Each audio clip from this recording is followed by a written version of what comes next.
Hello, my fellow Bahamians. This is Charlotte Green, National Chairman for the Coalition of Independents and the candidate for the Carmichael constituency. My fellow Bahamians, Nassau's flooding crisis is not only the result of poor drainage, it is the product of deliberate destruction of our natural environment. Natural swamps are being filled in without proper engineering. Mangroves, which serves as storm shields, are being bulldozed. Hills have been leveled. Ocean barriers destroyed for profit-driven development. And even one of our largest trees, like the one on Paradise Island, are sacrificed without the thought of the consequences. Meanwhile, the drains that should protect our communities are neglected, clogged, and poorly managed. And where is the leadership? Prime Minister Philip Brave Davis travels the world, championing climate change and calling for global action. Yet at home, he has done nothing meaningful to prepare our islands for rising tides, stronger storms, or environmental collapse. What has he put in place? What real plan exists to protect Bahamians from what we all know is coming? The world.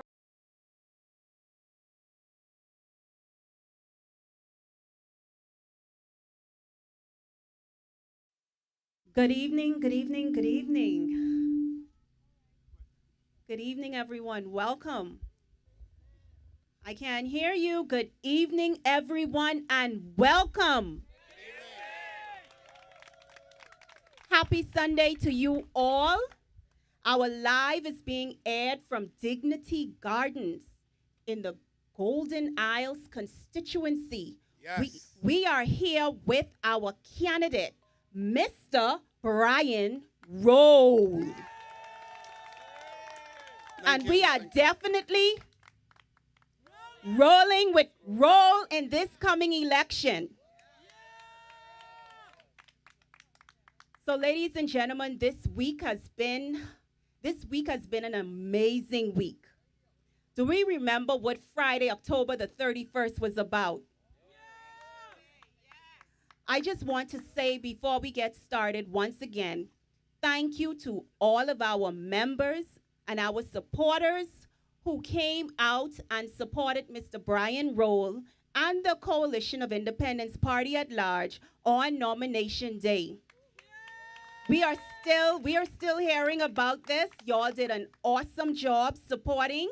I appreciate you for everything that you have done and everything that you are about to do. Listen, we are speaking victory because the Coalition of Independents has already won.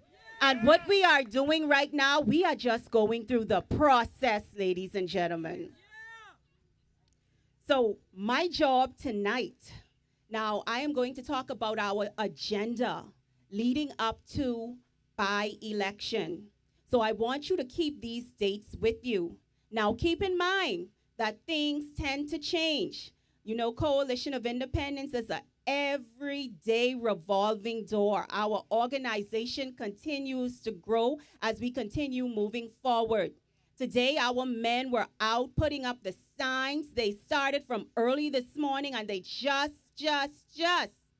got off. So I just want to say thank you to our Men Alliance.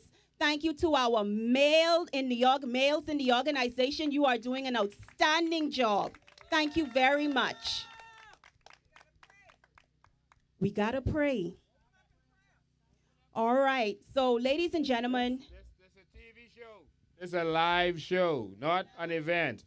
But since they want to pray, they got some very good churchy people here on a Sunday. So let's call someone up to pray to open us up. All right. So, Miss Butler, if you are here, can you please open us up in a word of prayer?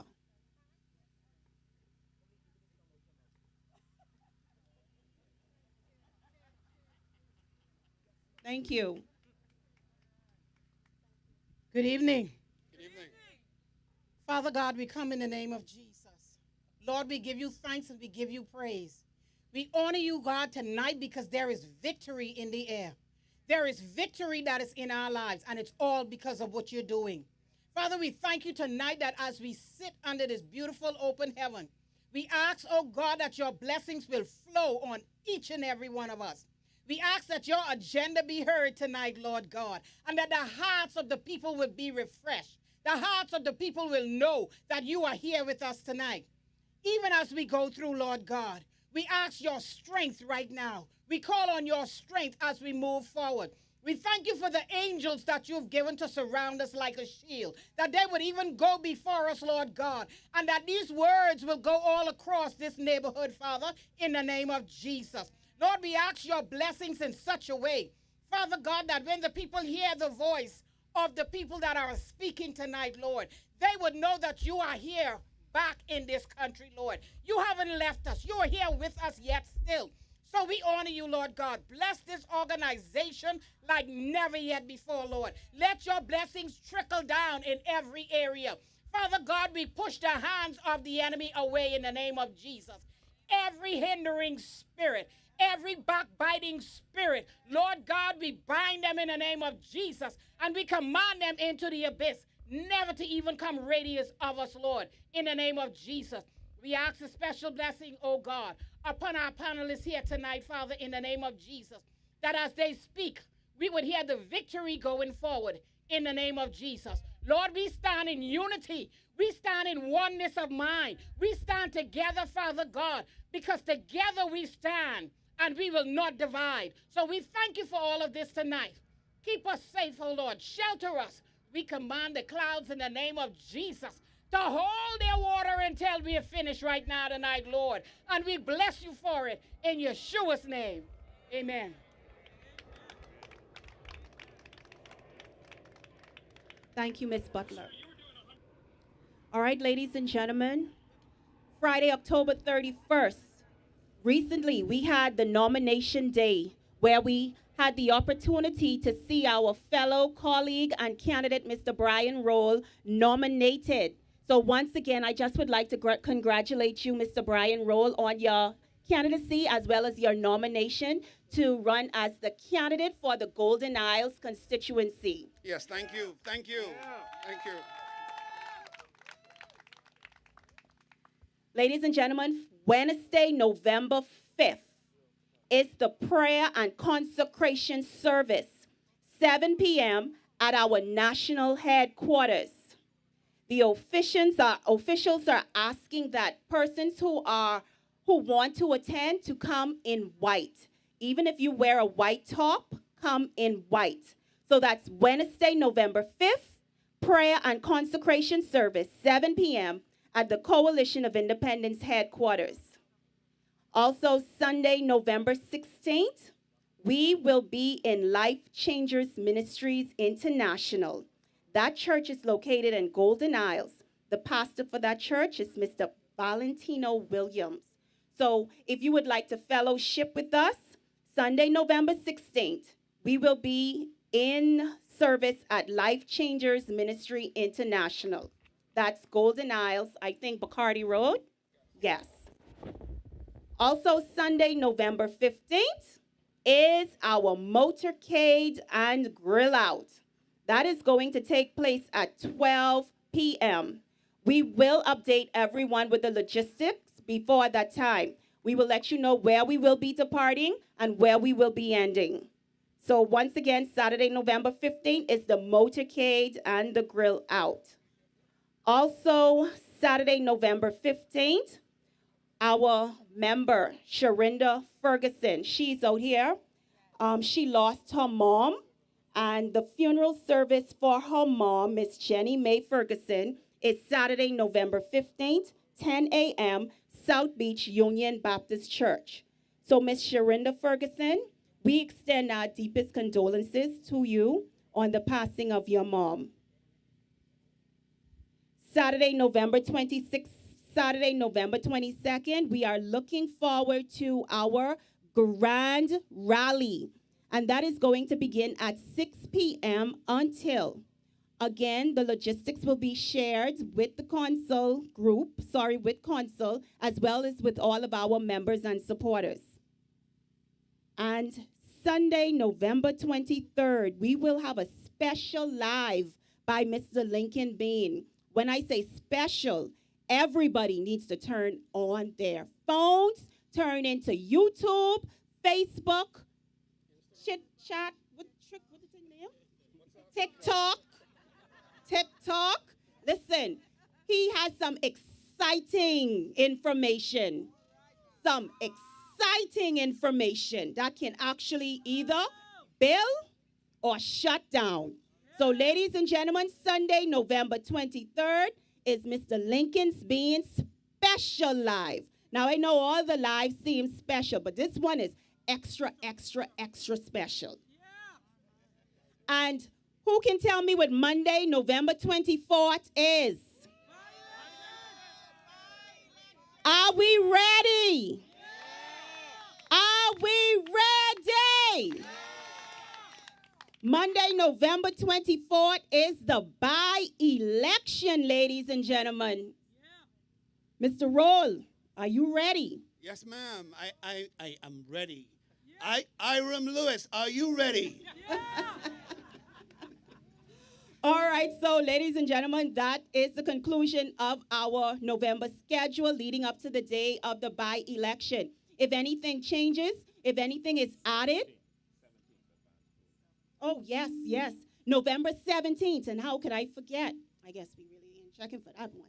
But November 17th is the advance poll election, okay? The advance poll election, that's November 17th. What time? Okay. All right. No, what time? 9 a.m. all day, advance poll. All right, so ladies and gentlemen, that is our schedule of November for November leading up until the time of the by-election. If anything is added or changed, we will update you. All right, so Mr. Bean, I am going to turn it over to you. I am sure there are a lot of things that we want to discuss tonight. I would also like to recognize my deputy leader present in the place, Miss Deputy Leader Dr. Veronica MacGyver. Please give her a hand. She will be coming up on the panel shortly. I would also like to recognize my colleagues. I know many of you out here, I could see you, but I don't want to, some of you I can see. But I would like to give recognition to my colleagues who are present tonight. Please give them a round of applause. And to the Golden Isles constituents, thank you for allowing us to be here. You are definitely welcome to come. I see some of you are out. So thank you for having us here. Mr. Bean? Thank you, able chairman. Give a round of applause. The best chairman in the country. None is even close. All right. It's only one who ain't corrupt. Dwayne Sands, corrupt. Frederick A. Mitchell, corrupt. So, ladies and gentlemen, I just want to thank you all for being here. Of course, this is not a rally, even though you all turning this into a rally. This is COI Live. We decided to do it on location today. And of course, just like you could come to our studio, we allowed persons to come out and be a part of it, and you have shown up, and I want to thank you for that. Thank you. And if you are in the Golden Isles constituency, we are on the Dignity Gardens Park, and so you're welcome to come out here. Hear from us. You're going to hear from your constituent. We're going to have conversations about your issues and what's going on, and you get to know him a little bit more. And so there's no way that we can touch 7,956 voters in the little over 2 weeks that we have. There's no way that we're going to be able to touch every door. We're going to try, and we may be able to pull off a miracle, but if we're not able to, it's because of the time constraints, not because of our willingness or non-willingness. And so we decided to do this because we see that, tens of thousands of people are going to be online. And so you're going to be able to watch this from the comforts of your home, or you can come out if you have a question for him. We are right here on the park making ourselves available to you. People have been saying to us for a long time, you got to go in the parks, So we're in the park. And so I know that tens of thousands of you are watching, and you're watching this live or afterwards. And we here, and you can come out if you're watching live, and you can actually question him. If you have any issues, he's right here. One thing with the COI is we believe in accountability and transparency. And so we have always made ourselves, from me as the leader, available to the Bahamian public. And that's why we do these lives every week, so that you can ask the questions you want, so that you can learn and you can ask questions. And if there's something you don't understand or you don't believe, we open ourselves to you to be able to answer those questions. Politicians don't do that. They run away from those kinds of situations, but we are going to have a different kind of administration, and it all starts here. Ladies and gentlemen, today is a day for me that I dread every year. November 2nd is the day that I lost my father, Henry Alexander Bain. He was the closest person in the world to me up to his passing. And I just want to honor his memory tonight. He was a great man, a great father, and he helped me to become the man that I am today. He was a crippled man. He could not walk, but he didn't make excuses. He could have been on a street corner with his hand out begging, but he didn't. He operated several mail boats. He was the captain of 7 mail boats, couldn't even walk the plank to get on the boat. They would have to sometimes take him in the crane. It was embarrassing for him, but he did it because he had to put me through private school. They would put him on the pallet in the crane and lift him onto the bridge of the boat, and he would crawl off. He never used a wheelchair in those days. He didn't make any excuses. He was the person that taught me that nothing is impossible. And no matter what your circumstance, nothing is impossible, and there are no excuses in his life, because I grew up with him. When he couldn't go on the boat anymore, as one of the best boat captains in this country, he drove taxi. He couldn't come out of the taxi to open the door for the tourists. And sometimes they would get upset until they understood. And then they would be sympathetic. But he didn't make excuses, any excuses in his life. And so that's why I don't make excuses. And that's why I don't let life tell me no. If I believe that I'm supposed to go there, I'm going, no matter what's going on around me. You got to kill me to stop me. And I learned that from a man who was born on July 12, 1940, and passed away on November 2nd, 2022. Love of my life, Mr. Henry Bain. So, ladies and gentlemen, I got some housekeeping to do before we get started, before I introduce your candidate to you in Golden Isles. There was a post going around on social media all day today. All day. And the posts, and I got calls from the media. Clint Watson even called me, asking me if it's true. The media was calling all over the place. They was in a frenzy. Anything with us goes viral. Y'all know that, right? Anything with us goes viral, especially if it's something negative. That's why I like to let the negative stuff keep going before I clear it up. Let them talk with us, since the media don't want to talk with us. But they were spreading something saying that Iram Lewis had resigned from the COI, saying that he's resigned from the F&M, now he's resigned from the COI. What bothered me with that whole thing was not what they were saying. It didn't bother me that they were making up these stories. They did it last election. Remember last election, they said, oh, Lincoln joined the PLP. Dr. Veronica McIver this and that. Maria Daxon resigned. They were making up all kinds of stories.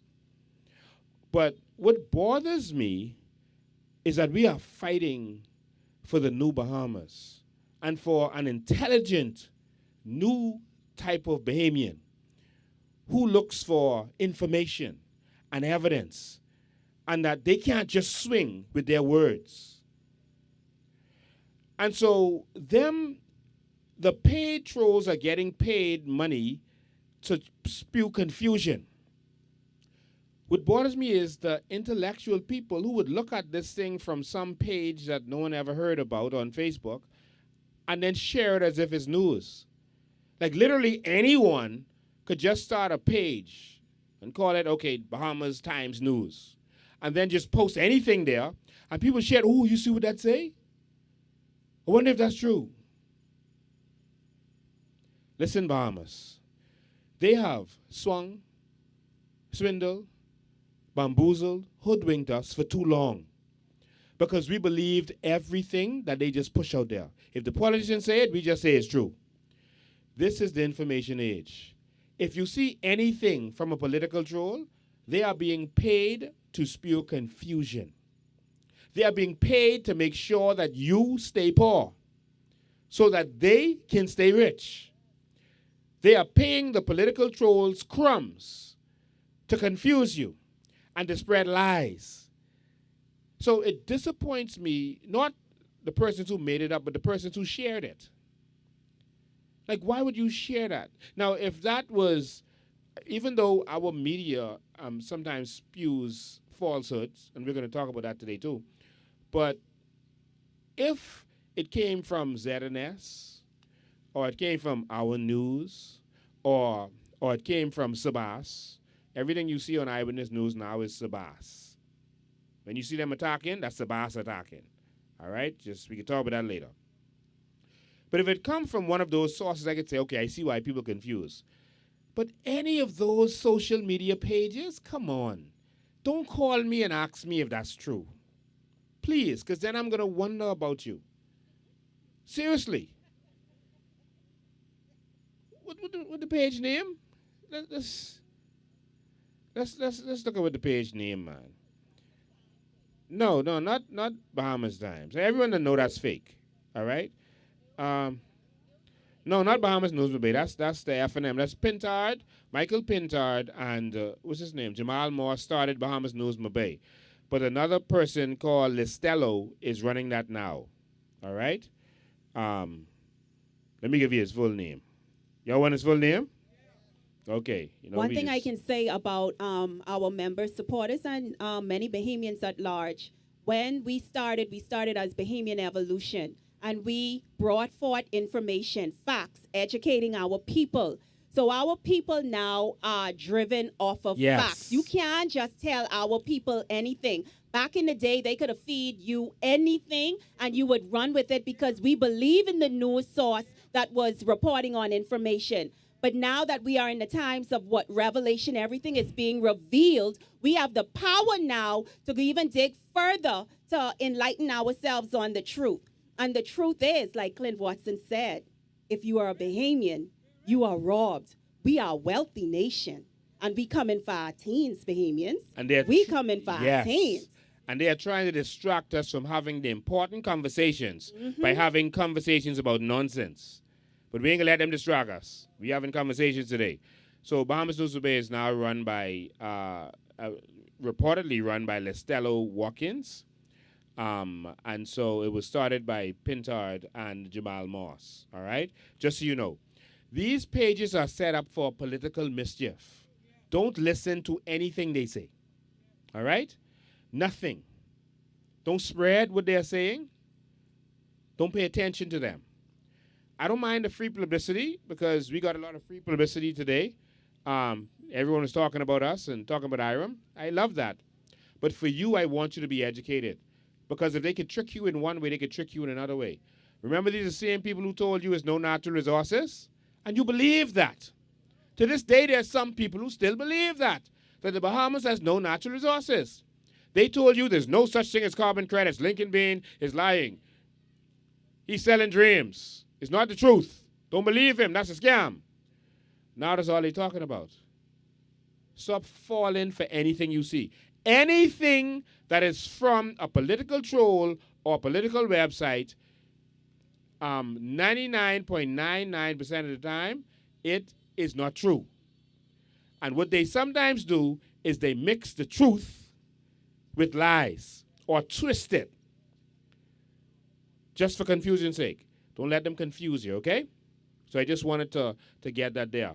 But I want us to start this conversation with our candidate. You can say hello and introduce yourself. Don't assume that everyone knows who you are. Although, thanks to last week, everyone knows who Brian Roll is because we went viral on that Brian Roll thing.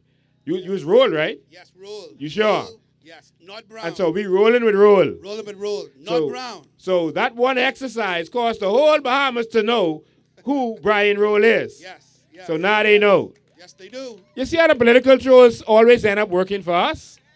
Now it ain't no question. No one guesses and say, who the COI candidate is? Everyone knows Brian Roll.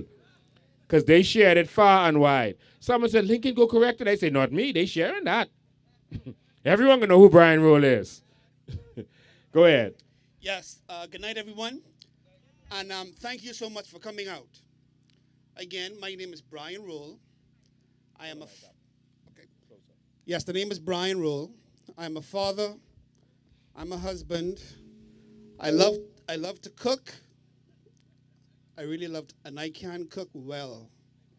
I'm going to show you that one of these days, right out here. I have been in the technical field for about 35 years. I'm hands-on. I love working with my hands. And one of the things that we want to do is empower our youth and ownership. We have to. Too many people are benefiting in this country except us. You must agree. And we are becoming second-class citizens in our country. And that needs to stop. We need to focus on our children because they are the future of tomorrow. We need to focus on our elderly. We need to focus on the disabled. There are a few persons right in this area, Dignity Gardens, that I have met, a few disabled persons. I don't know if you all remember back in the day, there were disabled buses that used to come around and assist these people. That needs to start again. They cannot be left out. They have done their time, and we really need to look out for our elderly. They need to be taken care of. This country is not broke, okay? There is enough to go around for everyone to be comfortable. And it just troubles me when I watch those guys in the House of Assembly. Like, it's all a game to them. When we were there the day that Iram Lewis crossed the floor, and I was in awe because many of them arrived late, like it was not important to be there on time, and that troubles me. They are there to do the people's business. That is what they are getting paid for. So take it serious. But anyway, their time is short anyway, because they will be gone in the next few months. Okay? Now, I know this area, especially for Dignity Gardens, they have been plagued with a lot of termites. Yes. I have been to a few homes in this area where, the termites are eating their homes. I mean, eating it strict away. Even the columns. Some of the columns are even, termites eating concrete. I mean, it's amazing. But we have the solution. We will deal with that. We will do termite remediation. And let's move further back west, in the Coral Harbor areas, where the issues are flooding. But before you go on, because we did discuss that thoroughly with the issues in Dignity Gardens, with especially their major issue is the termites. In this area, even in the bushes behind it, you can see the termites on the trees. You can see where the termite nests are all around the trees. And so when they developed this, they knew of that problem, but they didn't care. Just like every community that they build, low-cost home community, basically, they build it on the worst of the crown land. They'll find crown land that's low-lying or swamp-lying, and they would use that. Give us the trash instead of giving us our real crown land. And so, like with Hale, they knew that there was a termite issue in this area, and they did not do anything about the termites before they built or while they were building. They did not treat the area for termites. And so when we get in, we are going to do just that. That means we're going to have to come in your yard and some holes are going to have to be dug because termites move on the ground. And we're going to have to do that and deal with the remediation. And we are going to do that for the people of this community free of charge. Yes. Yes. Because, so to the people of Dignity Gardens under the sound of my voice, we are going to make sure that your issue with termites is dealt with. Because there were some people that made a lot of money by selling you these properties. And they always treat the poor people poorly. They don't care. They know you don't have the money to sue them. They know that you won't want to stand up against government because many of you may have government jobs. And so they mistreat Bahamians in this country. And I'm tired of seeing Bahamians mistreated in this country. And that's what this fight is about. We are going to fix it for Bahamians. And so we're going to fix this situation, and the government is going to have to pay for it because they caused this situation. And there's going to be some relief because persons' number one investment is normally their homes. Why do they do this to Bahamians constantly? I'm sorry to interrupt you, but I just wanted them to know that we have put thought into it and that we know what the solution is, and we're going to deal with that for each home, and they will not have to pay for that. Yes. Yes, no problem. We are, with the Coalition of Independence, okay, there is no I. We are a team, okay? So I have no issues with my leader stepping in and elaborating more on what needs to be done for our community. There's no I in team, and I have no problem with that. That is what we're here to do. No one person knows everything. And for me, that is what I am going to push a lot in my community, inclusion. Okay, I want you guys to be a part of the decision making. I want your ideas. I want your input. I want your suggestions. Let's get together and make it work. Because what we have now that is representing our country, they're not looking out for us at all. And again, like I said, I'm hands-on. I mean, you will see me. I have no problem with working. I love working outside. And you definitely will see me on the ground, if need be, to get the job done.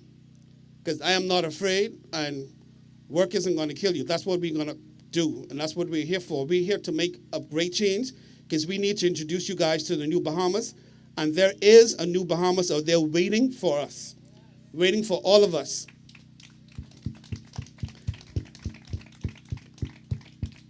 Again, education is a must. We need to improve our educational system in this country because, they're saying that we are at the average, and, we have to really concentrate on our teachers. We know our teachers have a great role to do. We need to pay them adequately. They shouldn't be going out there on Bay Street to fight for compensation that they have already worked for. I mean, they are the ones who, all of the doctors and lawyers and the high professions, it all started at that point. The teachers really should be valued in this country, but they're not. And right now, I would like to take this time and say to the teachers, thank you for your service. To our armed forces, the police, the defense force, immigration, prison, you guys, again, I would like to say thank you for your service. You guys need to be taken care of. Just like our teachers, I believe that, the Coalition of Independence believe that you guys should be insured. You should have adequate insurance for you and your families. Like I say again, I will say it again, this country is not broke. With our armed forces, their families should have good health insurance. As a matter of fact, health insurance will be free for every Bahamian citizen in this country under a COI government. Education will be free for every Bahamian citizen under a COI government. And I'm talking from the cradle to a doctorate degree. Totally free. Other countries are doing it. Why can't we? Yep. We need to pay more attention to our people. We are the ones, especially our parents and our adults, okay?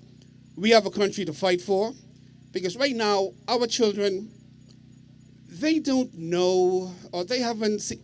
We're the ones who are providing a roof over their heads. We're the ones who provide groceries. So they don't know the hardships that we are going through right now. And living in this country is very, very expensive. So while all of us are above ground, we really need to fight for them, fight for this country, because I'm sure none of us wants to close our eyes today or tomorrow and just to have that mindset of what will happen to my children. That is so serious to me. Again, we as a people, we need to fight for our country. And one of the things I always say is, if it were to get so bad, how many of us have the financial means to pack up our children and leave this country to go to another country and to survive for at least 6 months? How many of us could do that? Where are we going? And this is one of the things that really saddens me. To come across some persons and they're on the fence. They still haven't decided who they're going to support. I mean, it is so clear and evident as to what our country is going through. And we've been over 52 years with the PLP and the FNM. There's no progression. At least I don't see any. And especially where our people is concerned, and especially where the country is headed. All the foreigners come here, and of course they looking for cheap labor because they know that the immigrants who come here, they're not going to want to be unionized. All they're looking for is a job. But our Bahamian people, we deserve a certain amount of pay. We're not going to settle for any kind of, how should I put it, crumbs. We have bills to pay. We have mortgages to pay. So we're not going to settle for little change, to work in your job. But you have the other people who, like I say, they want to be here and they're just looking for a job. So they will settle for anything. And I find that a lot of businesses are hiring, persons just for that. Sorry? You saying something here? Yes.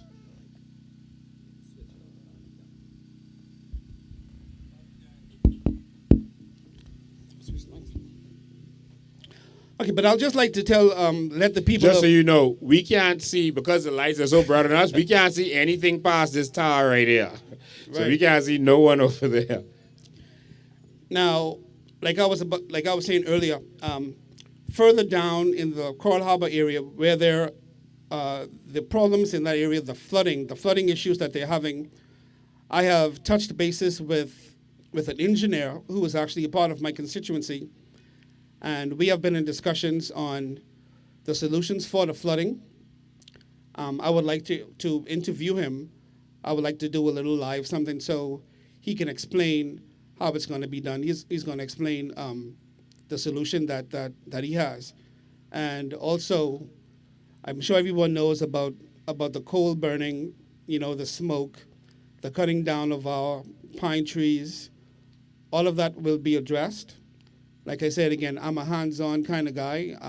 If it means me being in the trenches, that's what I will do. Like I said, I'm not afraid to work. Again, further down in the Southwest Corridor, we really do need another hospital or what you would probably say another state-of-the-art clinic. We will need another police station. We will need another fire station. Like Mr. Bean said earlier, one of our greatest investments is our home. And it would be a crying shame for your home to burn down because of the lack of a fire truck. You know how heartbreaking that is?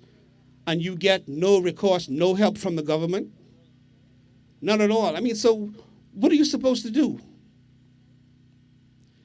I think it's about time that our people, we should be angry. Aren't you guys angry? You know, we need to take this serious and stop playing. We deserve better. You know, and it breaks my heart when I hear stories of persons who, when the PLP come in the areas and they get the little couple dollars, that's only for right now. What's going to happen to tomorrow, next week, next year, next 2 years? Because, you know, once you would have taken that couple of dollars and that T-shirt, they have no obligation to you anymore. They don't have to be accountable to you anymore because you didn't take the money and you didn't vote it for them. So what do they have to come to you for? The only time you're going to see them again is when it's election time again. And they can swing you again. For what? A couple of dollars, some grilled chicken, and some rum? Look here, as Bahamians, we need to think better of ourselves. Okay? And it's an insult. You think any of them could come to me and talk, but take this $100 for my vote? You crazy? Come on, our people, we need to wake up. A lot of us have mortgages. Like I said again, the high cost of living, food is expensive. You know, at the end of the day, again, you have the gentleman, Mr. Darren Pickstock. From my understanding, he lives over Paradise Island. And you could see from the amount of money they are spending around. I mean, we just put up my little small, not even the billboards, but I'm talking the ones that we put up the posters on the poles. Now this guy already have these huge billboards now, right? And he have all the ground little posters, yard signs. And you know that after we put up our posters on the poles, they came and they put posters on the poles too. What? He wants y'all to dream about him, eh? He has to remind you how much money the PLP has stolen from you. They want to show it to you. You know, when the fellas rob the bank, they can't just rob the bank. They got to buy a flashy new Mercedes. They got to buy the big rope chain with a big charm on it. They got to show you the money. And so what they want to do is they want to put up these big stuff all over the place so that you could remember and know that they got that from you. They took that from you. They stole that from the Bahamian people. So my thing is, I have been told that they are spending $3 million on this by-election, right? $3 million is what they have in the budget for this by-election. They owe the civil servants, many of whom live in the same Golden Isles constituency, $6 million. You could spend $3 million on a by-election. You might as well go beg that $6 million to pay off the civil servants. But the problem is, they don't care about you civil servants. Not one civil servant should vote for the PLP during this by-election. And by extension, the general election. Yes. And not one civil servant should vote for the F&M because they owed you too and they didn't pay you. It's time for y'all to stand up and wake up and fight for yourselves. All right? Don't fall for their little tricks. They spent $3 million on a by-election but couldn't pay the $6 million or so that they owed y'all. Think about that. To our family islanders, one of my colleagues, well, I'm not sure if it was her, but there was a photo going around about the airport in Deadman's Key, Long Island, with the flooding. I mean, come on, man. I mean, 2025. 2025. A lot of our family islands don't have a proper airport. My people from Cat Island, I mean, my folks been sitting under a tent at the airport, the so-called airport. The people from Cat Island, I mean, you have to think more and better for yourselves. You shouldn't settle for the mediocre foolishness. When will you all say enough is enough? Mr. Brave Davis has been in the House of Assembly for decades. At one point, he was the Minister of Works. Come on, people. Y'all don't think y'all are worth it?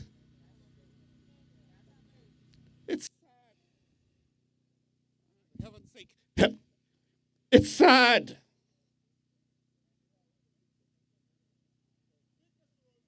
It's sad, man. Our people, we need to wake up. We need to wake up. We deserve better. Stop settling. I mean, excuse me, because I'm getting emotional right now because People suffering.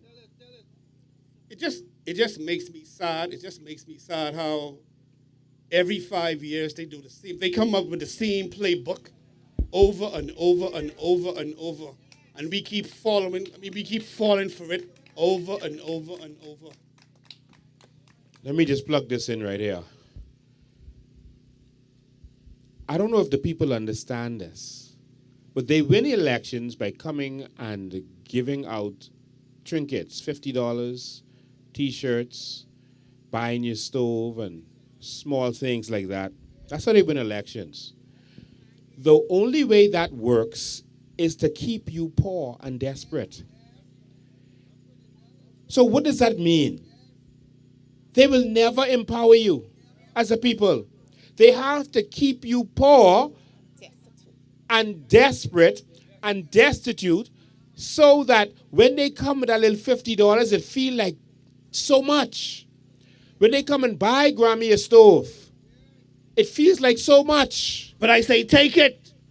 Because it's yours. Vote them out. And Lincoln, I just want to add something in this too. Listen, my fellow Bahamians, listen to me. I do not care who comes and repair my roof. I'm thankful. Thank you. But I'm going to say one thing. Empower my people so they can fix their own roof. Just how the U.S. citizens can receive their tax return at the end of the year, let my people receive their returns from their natural resources that we say we do not have. So to Sebastian, thank you for fixing the roofs on the houses of the people in Fort Charlotte. But what is your party doing to empower my people? What are the policies that you are putting forward to allow the Bahamian people to benefit and have access from their crown land? What are the policies you are putting in place for my people to benefit from their natural resources? See, we know this is election season. We know what you all are doing. We have many single women sleeping in cars. Sabas, you is a multi-millionaire. Buy some homes and put them in. If you really care, go and clear up Saunders Beach. There are a lot of homeless women sleeping in cars with their children. Empower our people. The Coalition of Independence, our policies derives off empowerment and ownership. And we are not going to accept nothing less because we are an educated people. We are not going to accept nothing less. So when they come to the door, because we are respectful people, we can hear what you have to say. But if you are not saying anything about empowerment, and I'm not talking about housemaid jobs, I'm not talking about bartender jobs, I'm talking about 51% ownership in our hotels. I am talking about cruise ship ownership. I am talking about opening up our country where we can make investment internationally and they are not choking us out. We are Bahamians, and the coalition is going to show you and remind you that we are Bahamians representing the 242, not just nationally, but globally. So my fellow Bahamians, stand up. Be proud of who we are. We are wealthy people from a wealthy country. And the wealth does not belong to the foreigners. It belongs to you, your children, and your children's children. Power to the people. Yeah. I like your mic. That mic got power. Or it's you. With MJ, they used to say it's the shoes. It gotta be the mic. That's my chairman. Ladies and gentlemen, I don't want you all to be tricked by these millionaires who are now coming and saying they want to run with money they got from you in the first place. Yes. All right? When I go, and I'm going to say why I'm saying this. When I go to a food store, I pick up a product, I give them money, they give me a receipt and the product. Right?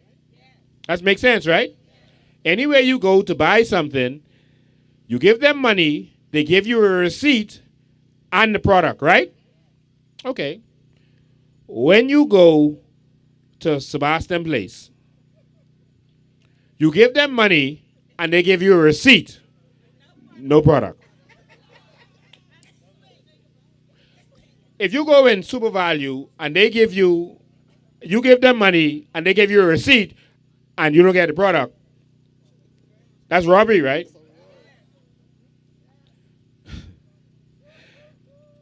Some people from Fort Charlotte area called me. They called one of our candidates and they called me, sorry. And they said that Sebas was walking around giving out $20 gift certificate for Island Luck. You could use it to spin or to buy numbers. $20 gift certificate. That reminds me of the Hollow West Coast when they was giving you them $20 after they get the big $58 million. $20, go spin with that. Now you know with the spin machines, they could adjust whether they pay out or not. That can be adjusted. So they could give you $20 certificate and then make the machine not pay you anything. Just take that right back. Also, they can create money from nowhere. They could just create money on their system and then just give it away. Or they can just put money on your account that is not real money. They don't have to accept money to put money on your account. You thought about that? They can just, you give them money and then they put money on your account. But suppose you never gave them the money. They could still put money on your account. Technically, right? So they could give you a $20 thing and they could add it to their system and they know you gamble that out. Why are we going around making people get addicted to more gambling? It's time to empower our people. That's like the drug dealer going around and passing out the little $5 bags to get you used to. You didn't do us anything. We got to change our thinking and not be impressed by these people. The reason I'm getting on that is not to attack Sebas. The reason I'm getting on that is because Sebas is using his media station to attack. Now, we know it would happen, but I'm going to tell you how that happened recently. You see, you watch Beyond the Headlines, and they have people on there, no one from the COI. They'll have people from the PLP and people from the FNM, but no one who supports the COI. And they will just attack the COI. Anyone notice how both the PLP and the FNM is not attacking each other? They're attacking the COI. Y'all notice that, right? Dogs don't bark at. Oh, they scared. The COI coming. COI coming. Oh, they scared. COI coming. And so they have a whole show that's just, the purpose of that show is just to attack us. But they got to make it sound like they be in balance while they talking and then throw the little slick little blows under there. That's how they have to make it look good. Balance comes when you have a representative from each organization present. That's non-biasness. Yeah. So when I watch CNN and I watch Fox News, etc., they'll have a show, but they'll have people from both sides of an opinion. This people believe that, this person believe that, and then they would have both of them talk. Over here, they just, listen, y'all coming on to attack COI, okay? The biggest money-making opportunity right now in the Bahamas is to attack the COI. If you want to make money, you attack the COI. That's where all the money is right now, all right? But none of that could work. They, after the nomination of this great young man, who I think is the best for that community, after his nomination, we saw what happened there. You literally saw that what the police did was, when we came to the gate, they put this restriction on us. Now, I have participated in several elections now. I've never heard that restriction. I've nominated several times. I just nominated at, at the by-election in West Grand Bahama and Bimini. There was no restriction. I was there. All right? There was no such restriction. They didn't come to the gate and say, only 20 people allowed. I ran in 2021. They didn't say, only 20 people allowed. I ran in 2017. They didn't say, only 20 people allowed. So this is not the law. This was something they made up. That was not the law, to be clear. Now, if they can show you that in the law, then I will gladly apologize. But I don't see it nowhere in the law, and I've been looking. I don't see it. In any event, they brought a news reporter on, a gentleman, to talk about what happened. And while reporting what happened, he blatantly lied. He said that the police did not give the PLP advantage that they did not give the COI. He said he was there, and he saw the police counting. Now, what really happened was, and that shocked me that Sebastian would use their people to push this narrative. They're trying to push a narrative that we are belligerent, and we are argumentative, and we are controversial, and by extension, that means that we can't govern the country. That's the narrative that they're trying to push. They want you to prefer them who will rape and rob you and continue to rape and rob you, to live off the fat of the land while you suffer. They want you to think that that is more important.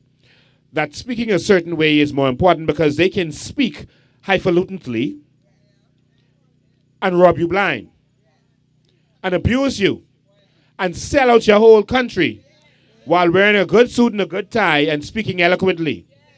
Bahamians and past that. It's time to stand up. In any event, they tried to make it look like we were argumentative. If the police puts a restriction on us that I have never experienced before, it is my duty to question that. Why is questioning something a problem? Are we supposed to just be docile slaves? To just do whatever you say, even if it's wrong? But of course, they're going to do that because they know that we're going to challenge them. So when the advance poll comes, they're going to say, okay, let's find something that we ain't supposed to do so Lincoln them could row. And we can show them looking rowdy.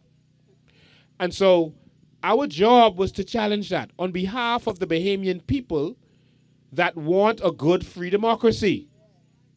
And so we told him that that is not the law, but nonetheless, we're going to go with that. I asked them, will the PLP have these same restrictions?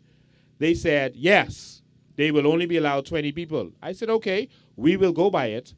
And the only thing I said to them was, we shouldn't have to pick the people, just we'll walk in and you count your 20.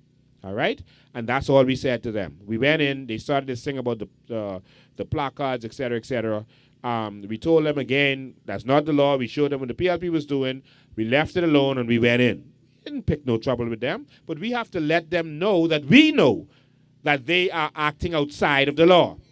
When we got to the door, because see, they're trying to find stuff to agitate us, and they couldn't get us agitated yet. The police officer then says they have to show you the papers to show that they qualify. And I had to say to the police officer, Mr. Nixon, that's not your business. That's not your job. The police should not be involved in this. This is for the Parliamentary Register Department. Why is the police saying, show these papers to show you your papers straight before you come in the door? But he wouldn't know what he's looking for. That shows you that he is placed there to harass us. All right? Because they want to make us look belligerent.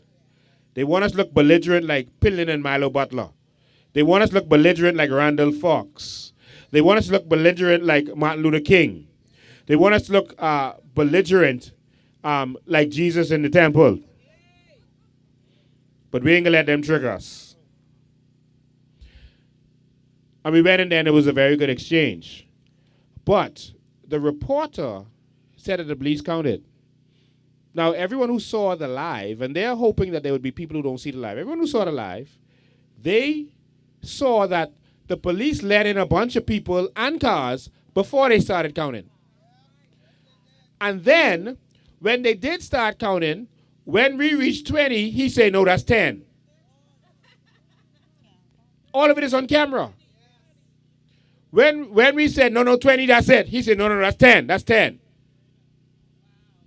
Then he let a few more people in, and he said, that's 12, that's 12. And then even when he reached the 20, he let some members of parliament in. But a news reporter went on that show. Notice he didn't do it on the news. They did it on an opinionated show. All right? That's the trick they play. Because if you do it on the news, there's repercussions. So they're using Beyond the Headlines to do their darkness because it's an opinionated show. You're allowed to have an opinion. News must be balanced. All right? And so they went on that opinionated show, and he said, no. Obviously, I was there, and I saw the police counting. And this is the tricks they're going to play. Sabas and the PLP is concerned with us. So every time you watch Eyewitness News and Beyond the Headlines, just realize that is Sabas attacking us. All right? Not that news reporter. They doing what they told because they need their little job. It's Sabas attacking us and the PLP attacking us. All right? So that's what you're going to get on there. So I just wanted to clear that up before we go on. The news is supposed to be balanced. And so if they have persons on there and don't have us on there, it's a problem. All coverage, because an election is actually called, all coverage now is supposed to be balanced, not just the news reporting. All coverage. And so I'm going to call Shanique Miller, and we're going to address that. Yes. Almost lost my trail of thought. Let me switch over. You want the good mic? The good mic, yes. Also, moving forward, as a country, united, we need to start voting on policies and not popularity. Brian Brown was walking the ground for 9 years, but what does he stand on?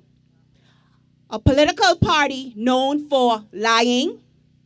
And then when I say lying, I'm talking about secret deals, hiding the truth from the Bahamian people in the form of our freedom of information. Both parties had the opportunity to put this in place.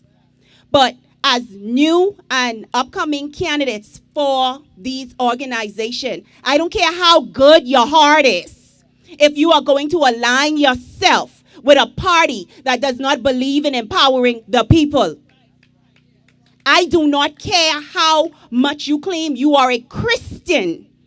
If you're going to side with a party that is known for corruption and empowering and rewarding corrupt officials like our former commissioner of police. Bahamians, listen to me carefully. These are the people who are going to mark out the future, not only for us, but for our children and our children's children. We need to think very carefully on what we are doing. Our parents, our parents, our great-grandparents, great-great-grandparents supported the PLP and the FNM because that was all we had. That was all they knew. But there are some praying people in this country. And what happened? Arise the new party. The Coalition of Independence was on the ground since Bahamian evolution evolved into the Coalition of Independence. We have not left the ground in 5 years. 5 years we have been on the ground. The hardest thing about changing and transforming a nation is transforming the mindset of a people. And we did that through Bahamian evolution by educating the people. Listen to the name, my fellow Bahamians. Bahamian evolution. People asked us about the Coalition of Independence. If you are a coalition of independence, that's defeating the purpose. The Coalition of Independence Party is a coalition of different people from various different backgrounds, whether it is religious background, even political party. All of us came from a political party. So when Fred Mitchell get up and say the Coalition of Idiots, guess what? You is one too, because most of us came from there. But guess what? We have awoken to the information that is available and that is provided. Information is all around. We cannot continue on with our abusers because that's what they are, abusers. Now, to the women out here, one thing we do not allow anybody to play with is our children and our money. So I'm asking all of the women to create a line in the front of the corrupt government and what is behind us, our children.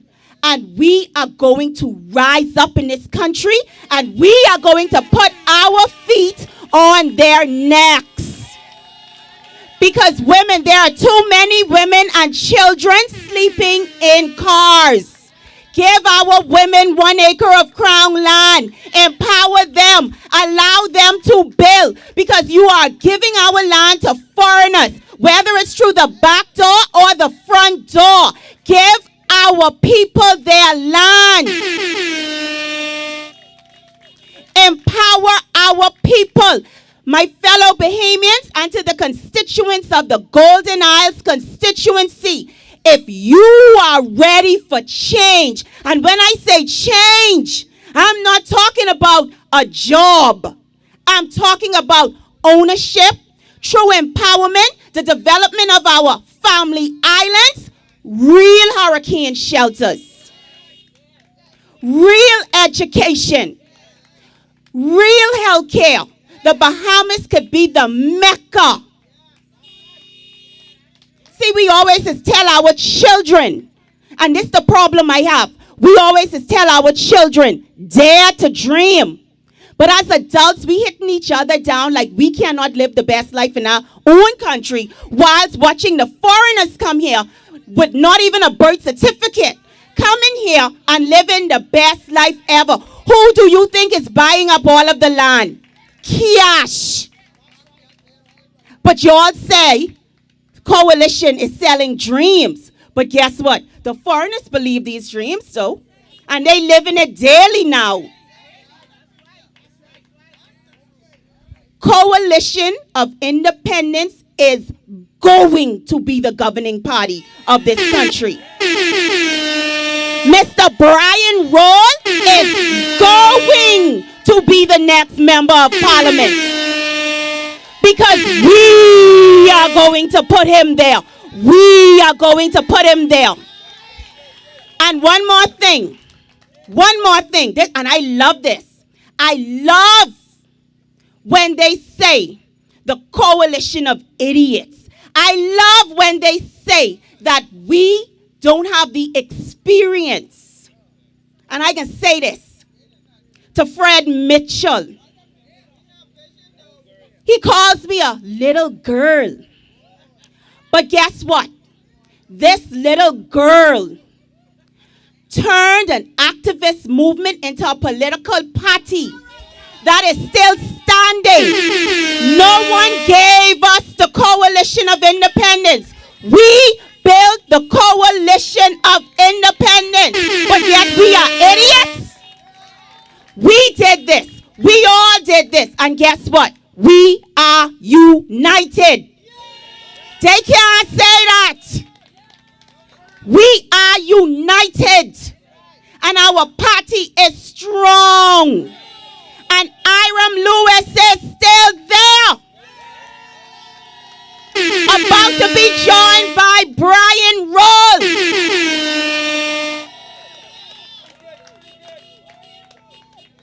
Ladies and gentlemen, changing coming. Changing coming. Listen, when we get in the house, we roaring. And another thing, they said that we are belligerent, we are rowdy, but I guarantee you one thing. This panel and my colleagues, when the time comes to sign contracts that is going to be signed for the empowerment of our people, we're not going to be grinning and just sign it. We're going to read that, check the law, and we're going to question that. Because if my people isn't benefiting from a foreign contract, that ain't happening. Ownership, partnership, ownership, not laborers. We done with that. That's the old Bahamas. And we saying so long, bye-bye. So long, bye-bye. Changing coming. Changing coming. Ladies and gentlemen, I want to call up my beautiful deputy leader, Dr. Veronica MacGyver.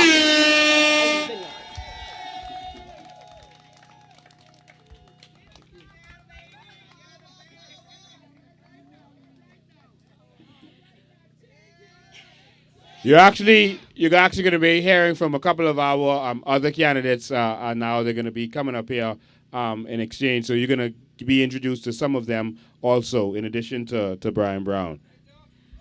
Hello. Well, after Charlotte. How you missed that? What?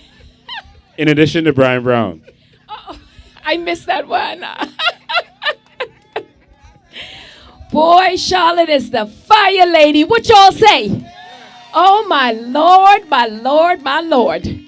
So, yeah, we're going to have some of the candidates come up and let them say a few words and just share in this wonderful evening. By the way, everybody, the weather is beautiful out here, isn't it? It's not hot, it's not cold, it's just right. But let me just say this. My phone lit up today as Lita was saying that, that thing about Iram Lewis went viral. I mean, my phone lit up. Everybody was calling me, Doc, is this true? Is this true? And I was like, no, that's a bunch of crap. That's nonsense. That is political mischief. I mean, let me say this. Dogs, y'all heard the Bahamian adage, dogs don't bark at parked cars. If we were parked, that would not have gone viral. But the fact that we're moving, everybody want to know what's happening with COI. I could tell you that. And listen, COI is getting a lot of traction. Let me tell you what happened the other day. A lady called me from in the inner city. She said, Doc, who is the candidate for my area? So I told her. She said, well, let me tell you what I'm going to do and why I ask you that. And please let him know. When the PLP and the FNM come to visit me, I am going to speak with them outside my door. But when the COI candidate come, I'm going to invite him in my house and talk with him.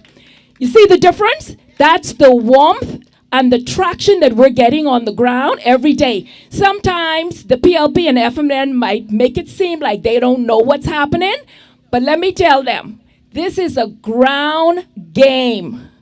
You don't have to put us on the media every night. Like you say, the twisted headlines. You don't have to put us on. What's important to us is by word of mouth. Mama talked to auntie, auntie talked to niece, niece talked to her friend. That is where we're going to win this game, on the ground. And last thing before I leave, because I want to make room for the other candidates, there was a video that went viral about a nurse speaking about the conditions at the hospital. And she was saying about the rodents, the leaking roofs, they run out of medication, they run out of supplies, A&E is not finished.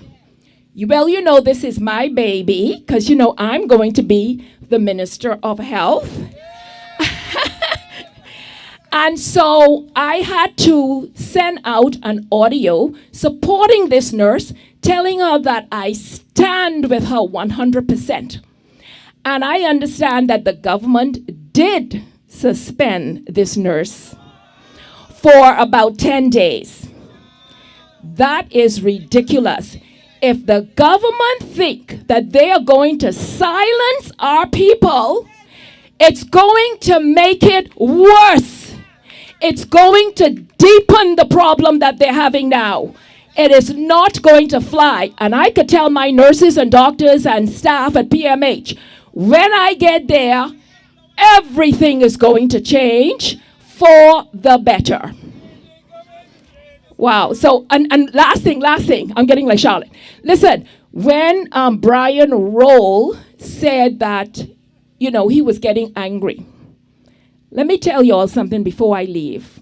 Miles Monroe said, when you become angry, that's when true leaders are born. Because if you just sit and accept anything, no. So a true leader, when you see them have accolades, that means that something made them angry and they stood up and they fought for the people. So power to COI! Woo, woo, woo, woo. Thank you so much. And I just want to say to that nurse and to every other nurse that you should be slighted and insulted by what they did to that nurse for speaking out. The main reason we are going to fix the hospital is not just for the patients. It's because our nurses should not have to work in those conditions.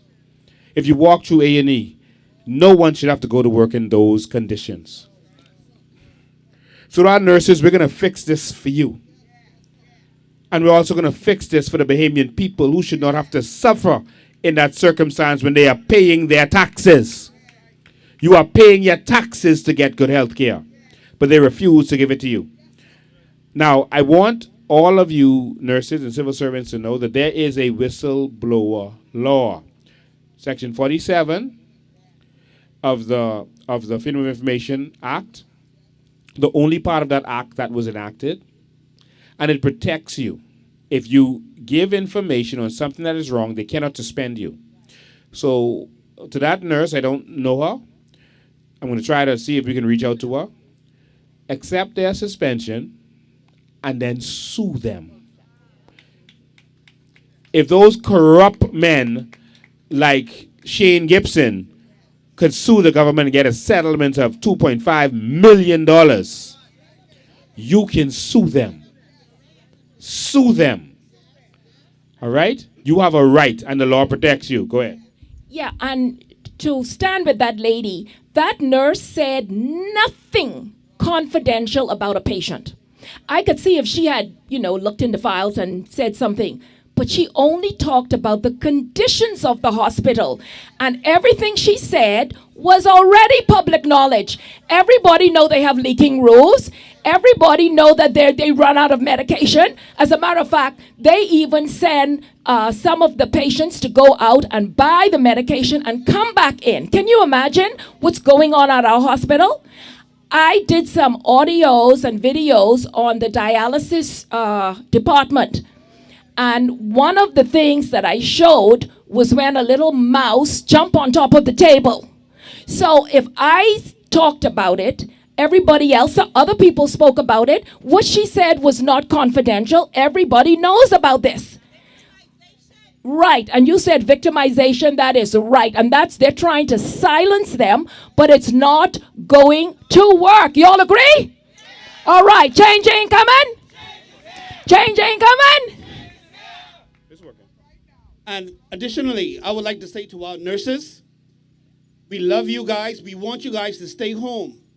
You will be paid adequately under a COI government, and you will have good health insurance for you and your family. Because there are a lot of nurses in my constituency, and by extension, there are a lot of nurses in this country. We want our nurses to stay home.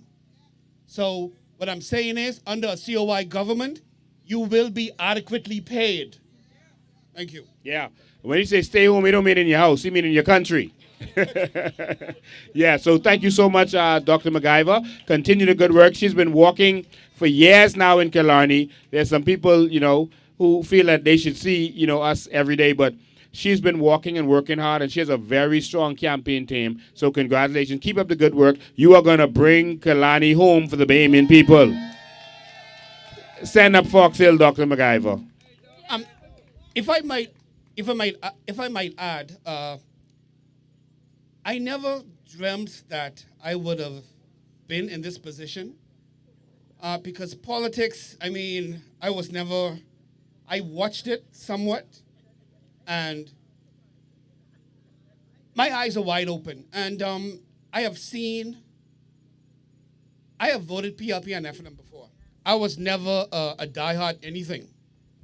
Okay, I was a part of the PLP Young Liberals, and as I got older and I saw how the climate, changed between the PLP and the FNM, nothing happened. Nothing changed at all. And so the first reasonable party that came on stream was the DNA. And, I decided to go with them because my thing was I would vote for a sheet of plywood before I vote PLP or FNM ever again. And I stuck with that, especially if you are a person who never had to depend on any of those two parties to survive. Come on, man. I'll vote for this light post. You see? But obviously, the DNA, they just fizzled out. They were not serious at all.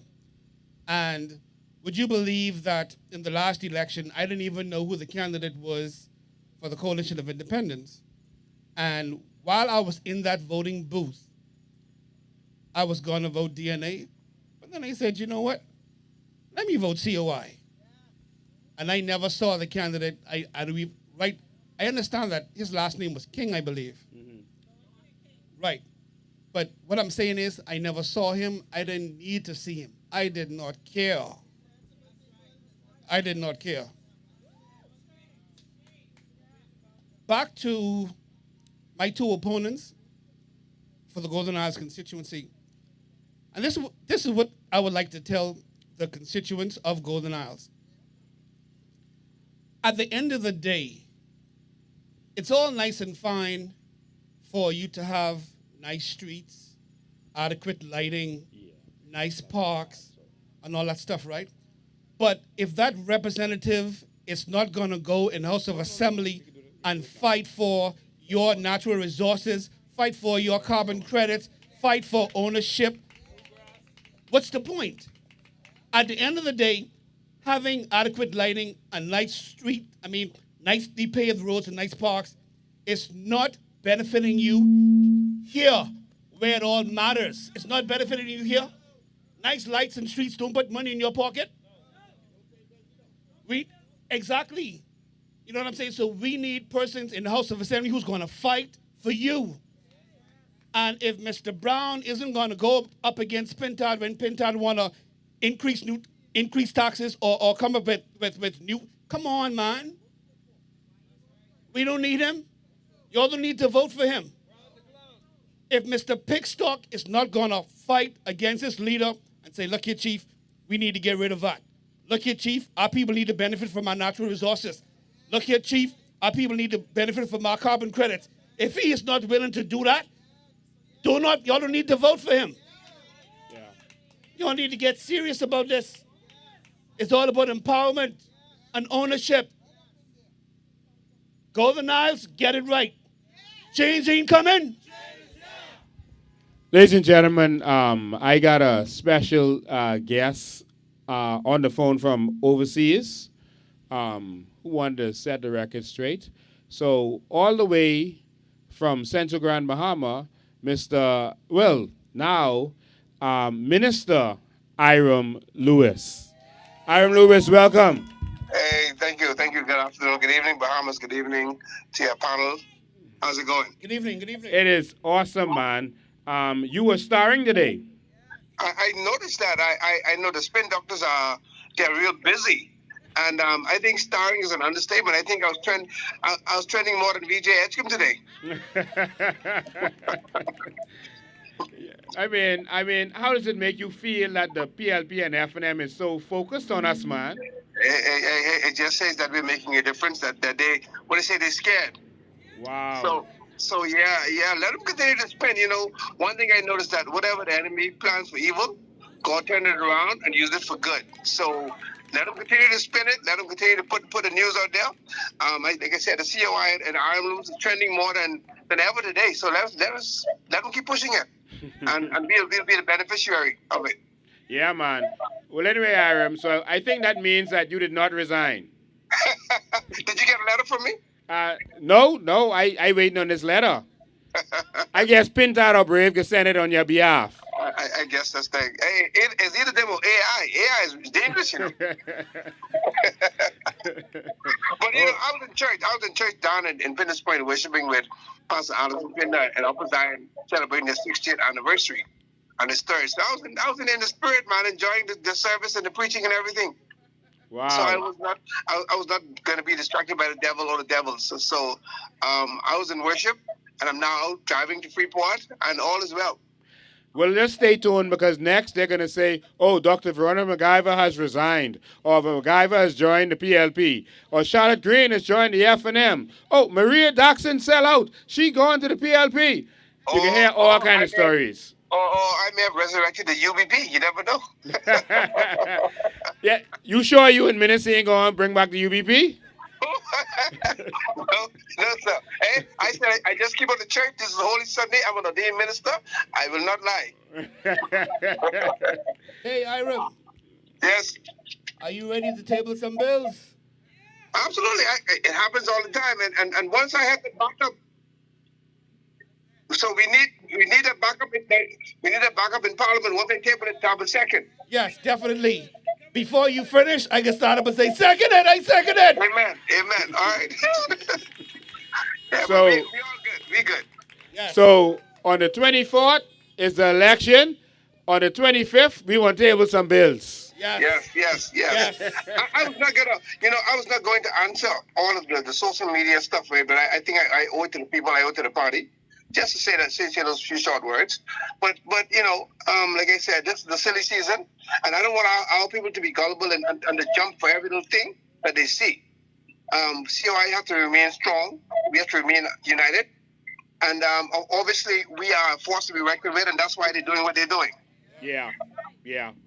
All right, thank you, man. I know you have that long drive from Pinder's Point, so we thank you for taking the time to call in after church and address this situation. We won't be addressing all of these situations. We want our supporters to know that if your enemy wants to distract you, all you have to do is keep making up a story every couple of days, and you will be out there trying to clear stuff up straight through. If you didn't hear it from us directly, don't believe it. Don't call me asking if it's true.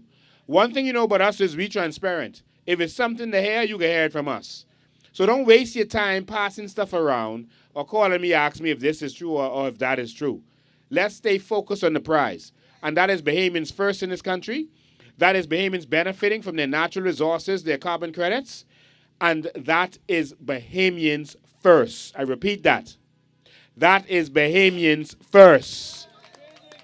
The land we are sitting on used to be Crown land. The FNM and PLP benefited from selling this to you. Every low-cost development was Crown land.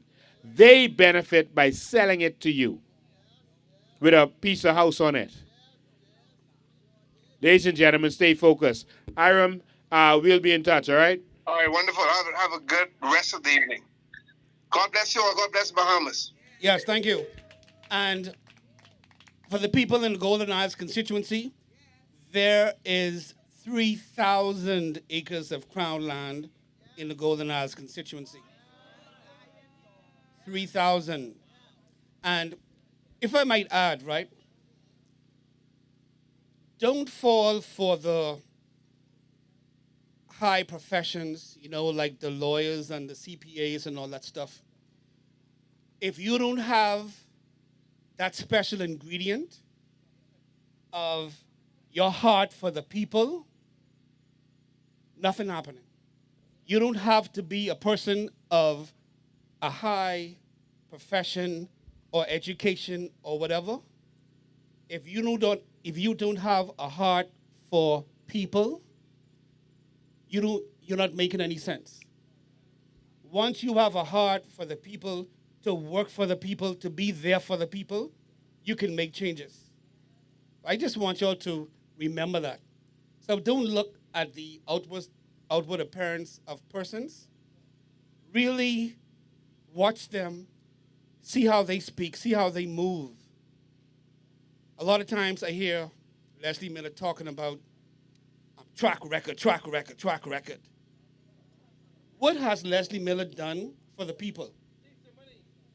What has he done? But we all know he's singing for his supper because the government is renting his buildings. But he'll speak bad about other parties. But what has he really done? He doesn't care about the people at all. So I would just like you all to keep that in mind, please. So now as I talk to our candidate for Fox Hill, real man,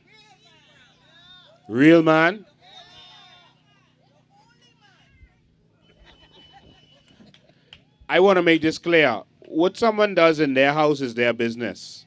That ain't my business. That's between them and their God. But when you are trying to influence our policy for your twistedness, that's when I have a problem. Do not try to force your beliefs on the rest of us. Do not push your policies and agenda on the rest of us. Because whenever the PLP comes in, they start pushing this funny agenda. Well, not on my watch. All right? What you do in the privacy of your home is your business. That ain't my business. I don't care. But Fred Mitchell, don't try to put that on us. And don't use our taxpayer money to pay your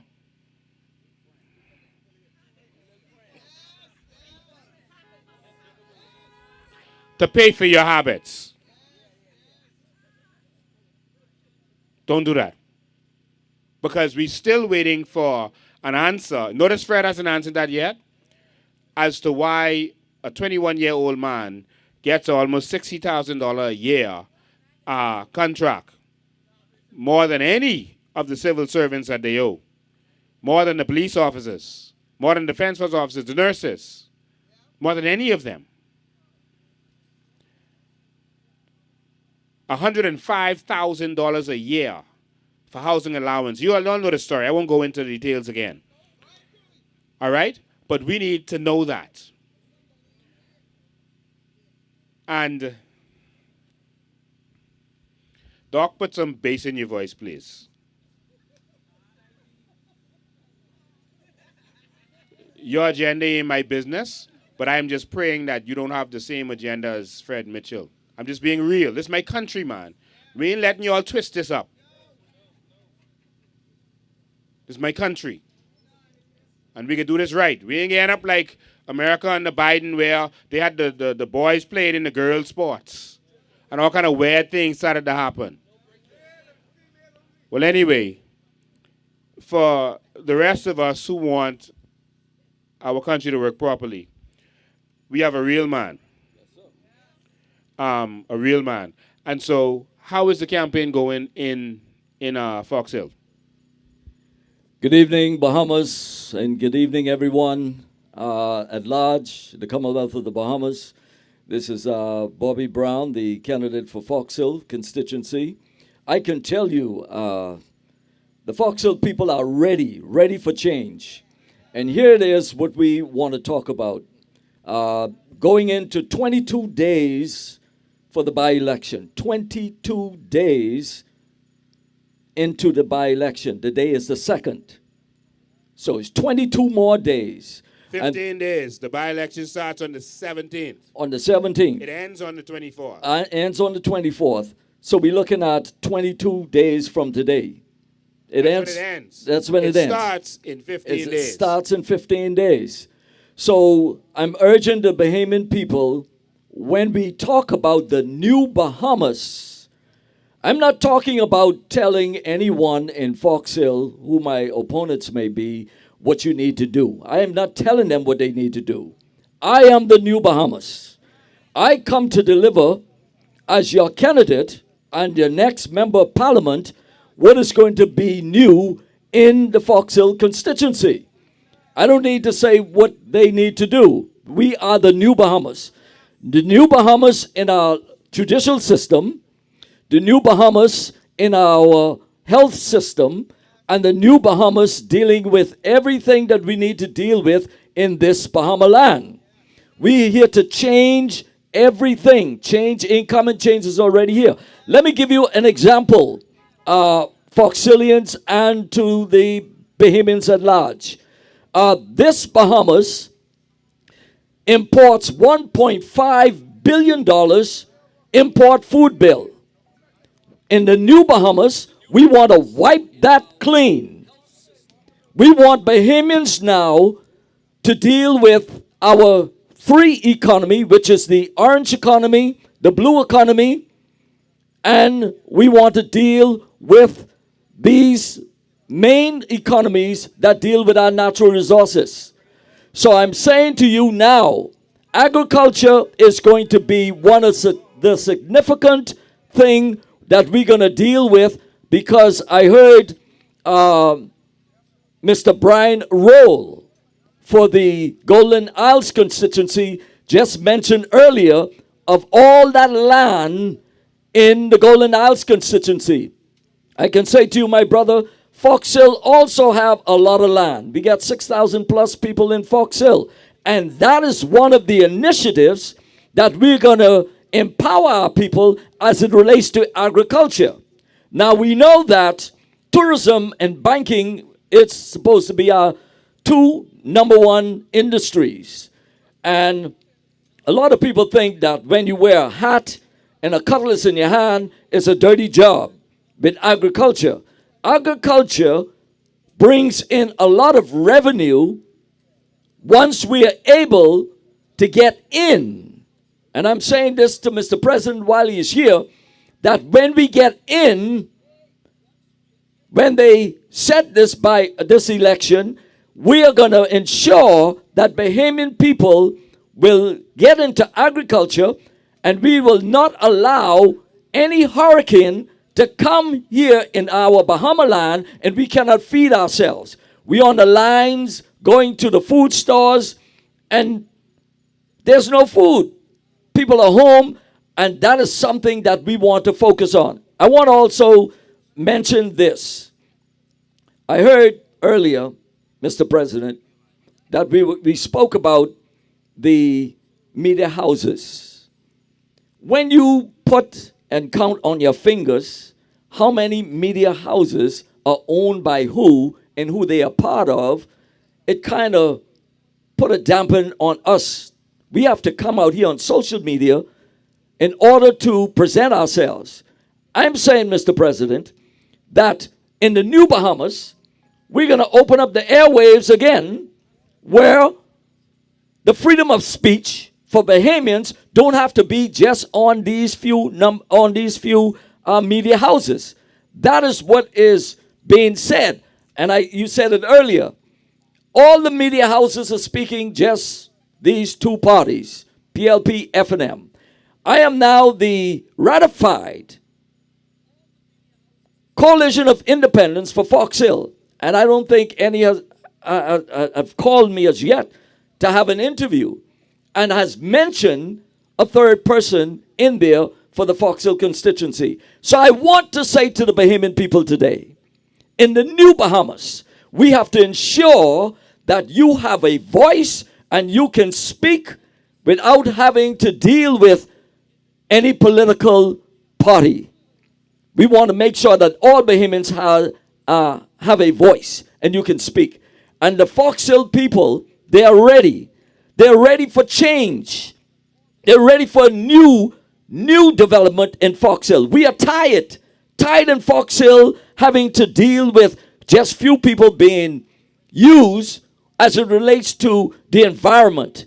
We want every Foxhillian to be a part of what's going on in Fox Hill. We rolled out during that ratification our need-based programs, our merit-based programs. And as you see, we also give to those persons who don't have enough funds or funded to go to school.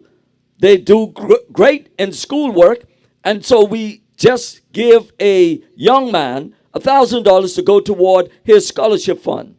I just spoke to a lady yesterday, and they saw that program, and she said that her daughter is at St. Anne's School, and we are now getting ready to roll out another need-based program for that student at St. Anne's School.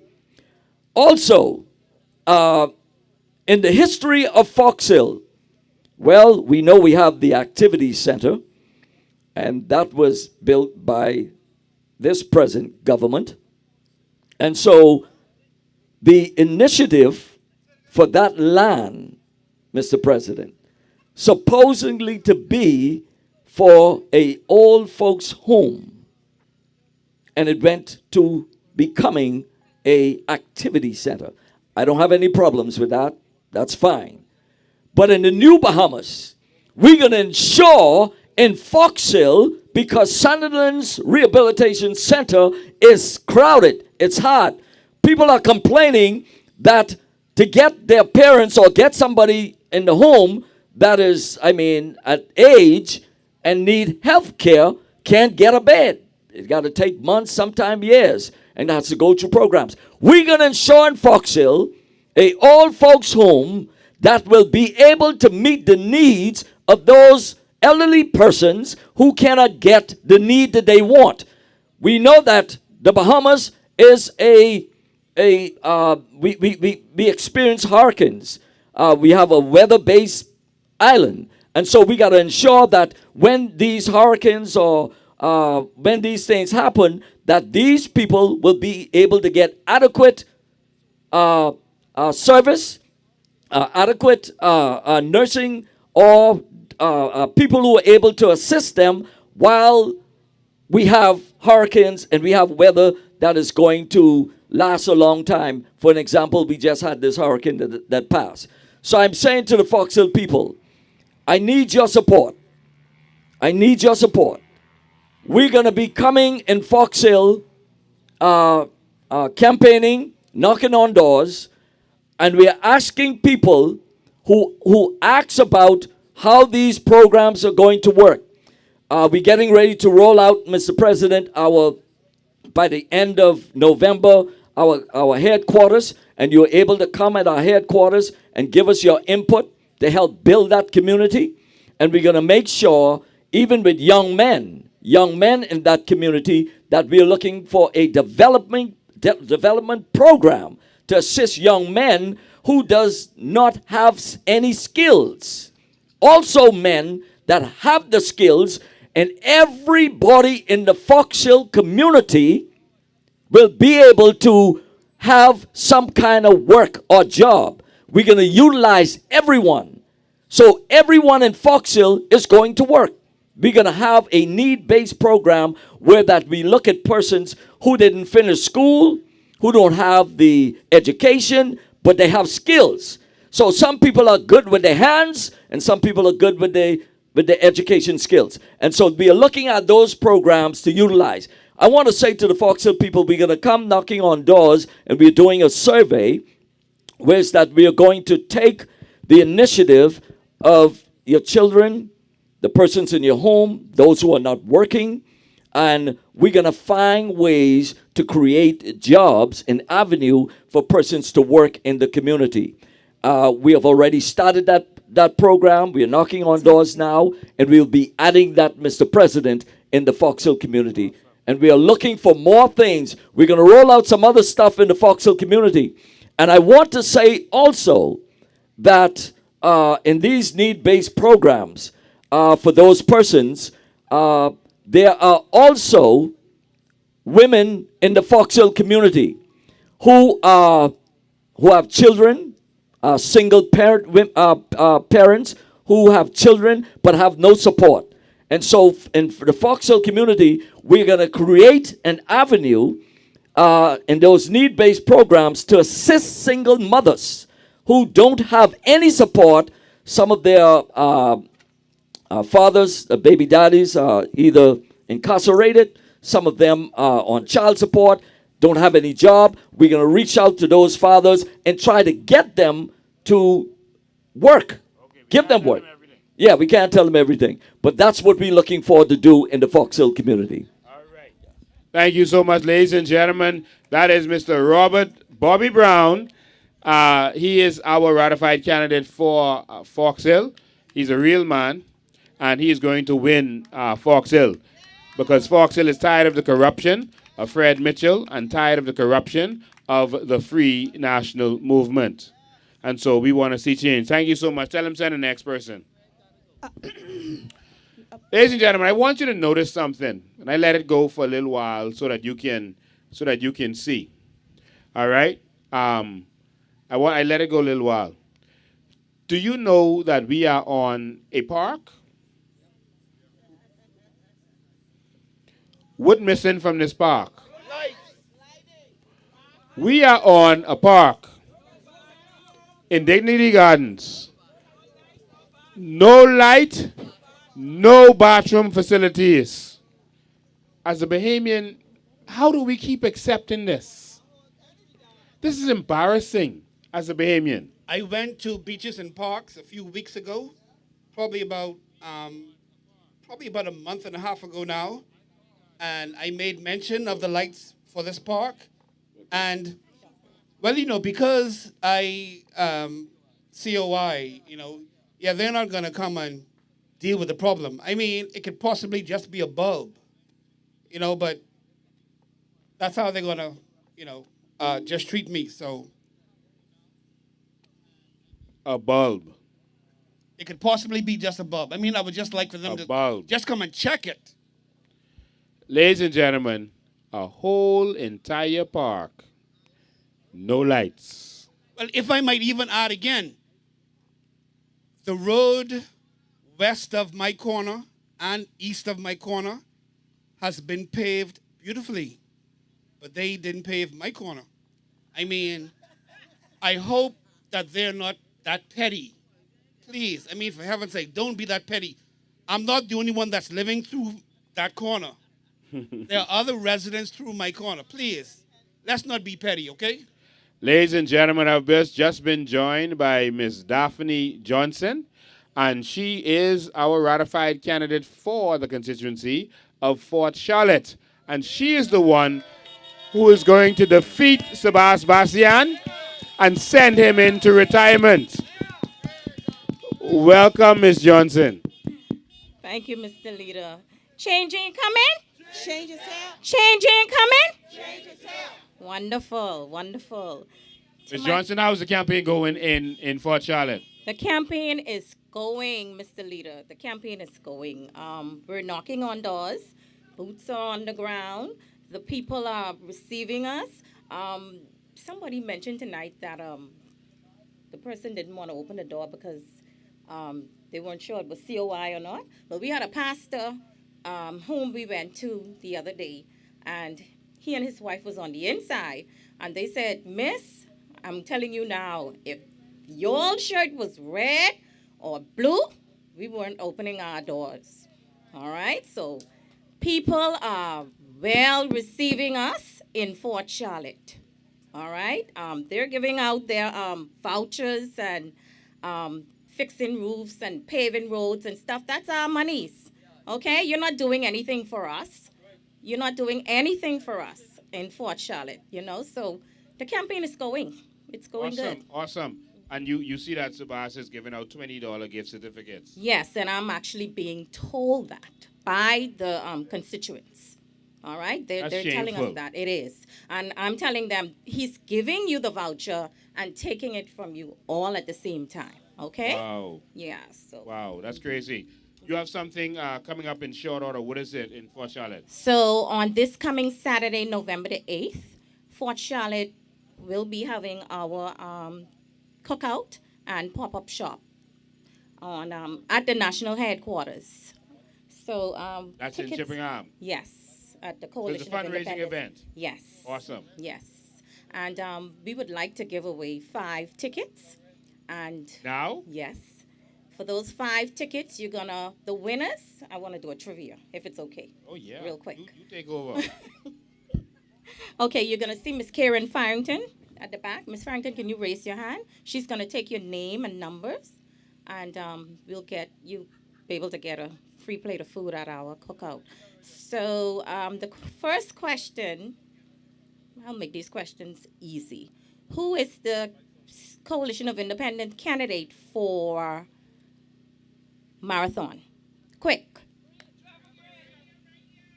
Trevor Green. All right. Who said that? Okay. Who said Trevor Green? It's Tyrone Green. All right. Winner, please see Miss Farrington for your ticket. Okay. Who's the candidate for Carmichael?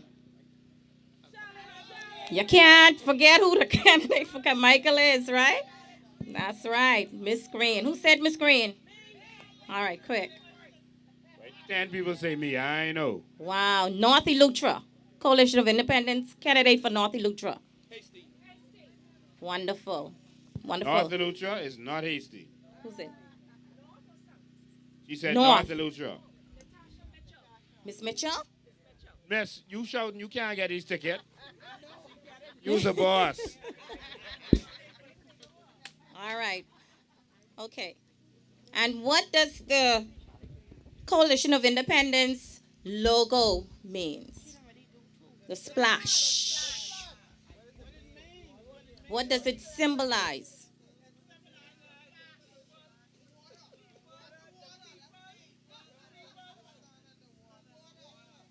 Wonderful. We need one person to answer those so you could get that ticket. Madam Chairman, are they correct on that? The people, the water, and the sun? There you go. She's saying the splash is also a symbolism of the Bahamian flag, so you are correct. Thank you so much, ladies and gentlemen. To my colleague, Mr. Roll. People always saying Brown. Roll. There are a lot of people, I just want to say to you that there are more with you that are against you, okay? People are calling me and they're saying, listen, from Golden Isles, we're rolling with Roll, all right? So all the best to you in your campaign. Thank you. Thank you Thank so you. much. Thank you so Very much. welcome. Thank you. All right. They can change is here. They can send another person. That's it? Okay, awesome. All right, so ladies and gentlemen, we are here in Golden Isles with our candidate for Golden Isles. I'm opening the phone lines, and I'm also going to open it for persons in the audience who may want to ask questions, as we always do. It can be reference to Golden Isles. It could be reference to our policies, what we want to bring to the country, whatever it is. You might have a question for your candidate, and so we can grab this mic if someone can assist us with that and allow persons to ask questions on on this other mic. So someone come and grab this other mic from me. And so if anyone has any questions for me, for the candidate, it doesn't have to just be on Golden Isles, on whatever policies you want us to talk about at this time. Give me the good mic. I like this mic. Yeah. See, it don't work as hard. I don't have to shout. I don't want them to say we belligerent. All right. So the phone line is open, 803-5995. 803-5995. Someone online, please put that in the text box. 803-5995. You can call us on WhatsApp or on the regular line. And if you are here and you have a question, I'm not going to be able to see you, so someone has to conduct it here because we can't see the audience's lights are so bright. The phone's already ringing. Let's go to the phone lines. Good evening, caller. You're live. Hello. Good evening, Mr. Bain. Oh my goodness, it's been a long. I've been trying to get hold of you forever. Yes, my you're name live. is D. Lono. Okay. I'm on your WhatsApp. I'm on your WhatsApp. I'm so excited to hear from you. I am here in America. I live in America. I've been a citizen, a U.S. citizen for since 2001. My daughter and I and everything. She came to college, and her thing is, Mommy, she came in 1987. Mommy, why should I go back home to work for pennies? And she's in the law. She's a professional in the law firm, in the law profession, and doing very well. Had bought her own home and everything. We're settled over here. I've been a citizen at the same time, and I do want to come back home. Get a piece of that communist land. We have generation property also, but I like to get a piece of generation property. Might claim my part of generation, which we all got together about that, or have my daughter claim a piece of the communist land. Now, I'm hoping that God willing, and God's grace and His mercy, that the COI would be elected and get into to be the next governor of the Bahamas. Amen. Yes, sir. I'm campaigning for you. I am rooting for you. I'm calling my family. I've been calling forever. Everybody, trying to educate them about the COI. You think you've seen my logos? Vote for COI so you get your fair share of a piece of the pie. Meaning commons, sovereign, credit carbons, whatever it may be. I've been doing that constantly, and I've already got a lot of my family members and friends in the Bahamas, even though I don't live there any longer, and I'm talking to them every day, constantly. I'm sending out my message to friends of those and ours, and we really have to have a change in the Bahamas. Change is not coming, change is here, like you said. We need that change because it's been too long. And I always said, okay, we have been having oranges, the PLP, whatever it may be, apples, the F&M, whatever it may be. Now it's time for us to try some grapes or strawberries, some which is the COI. We won't know how sweet they are until we try them. And it's no use anyone saying, well, hey, oh, they're this and they're that, and they're the other. Well, how do you know that? Because they never been in. They never have been elected in government. They have never been a government. So how can we say that until we try them? Yes. It's Thank like you. going back in the day with the F&M, okay, the old UBP, okay, years ago. Okay, they were there. They became the F&M, but they had ruled for so long, and then the PL came in under Prime Minister Pinland, and Samala Button over there, A.D. Hanna. They were good people. So Randall Fox and all those people, they were good people. Yes, you name them. were. Just to name a few. Just to name a few. I don't care what anybody say. Thank you for your call. I appreciate it. We got to take some more calls and questions here, okay? Yes, sir. All right. Yes, sir. You go ahead and do your God thing. Okay, bless keep you. up the good work, okay? All right. Love you all. Okay, All right, take love you care. too. Good night. Yeah. All right, one more call, and I'll get the person here. Caller, you live. Good evening, Mr. Bang. Good evening, COI supporters. This is Marina Cash from Hooktown, Albuquerque. I hope all is well. Yes. It's always a pleasure to listen to you live. I'm Steve McKinney. The knowledge, the information is very useful to us on the Outer Keys. We look forward to seeing our new representatives on the island and working together in order to help them. In the meantime, please forgive me. This came as short notice for me to reach out and actually get through on a busy line that you guys are tied up with. Hopetown is plagued with many issues, and I'm not going to dwell on the illegal immigrant issue because, yes, that is important and that is an issue. However, what Hopetown needs right now is for Mr.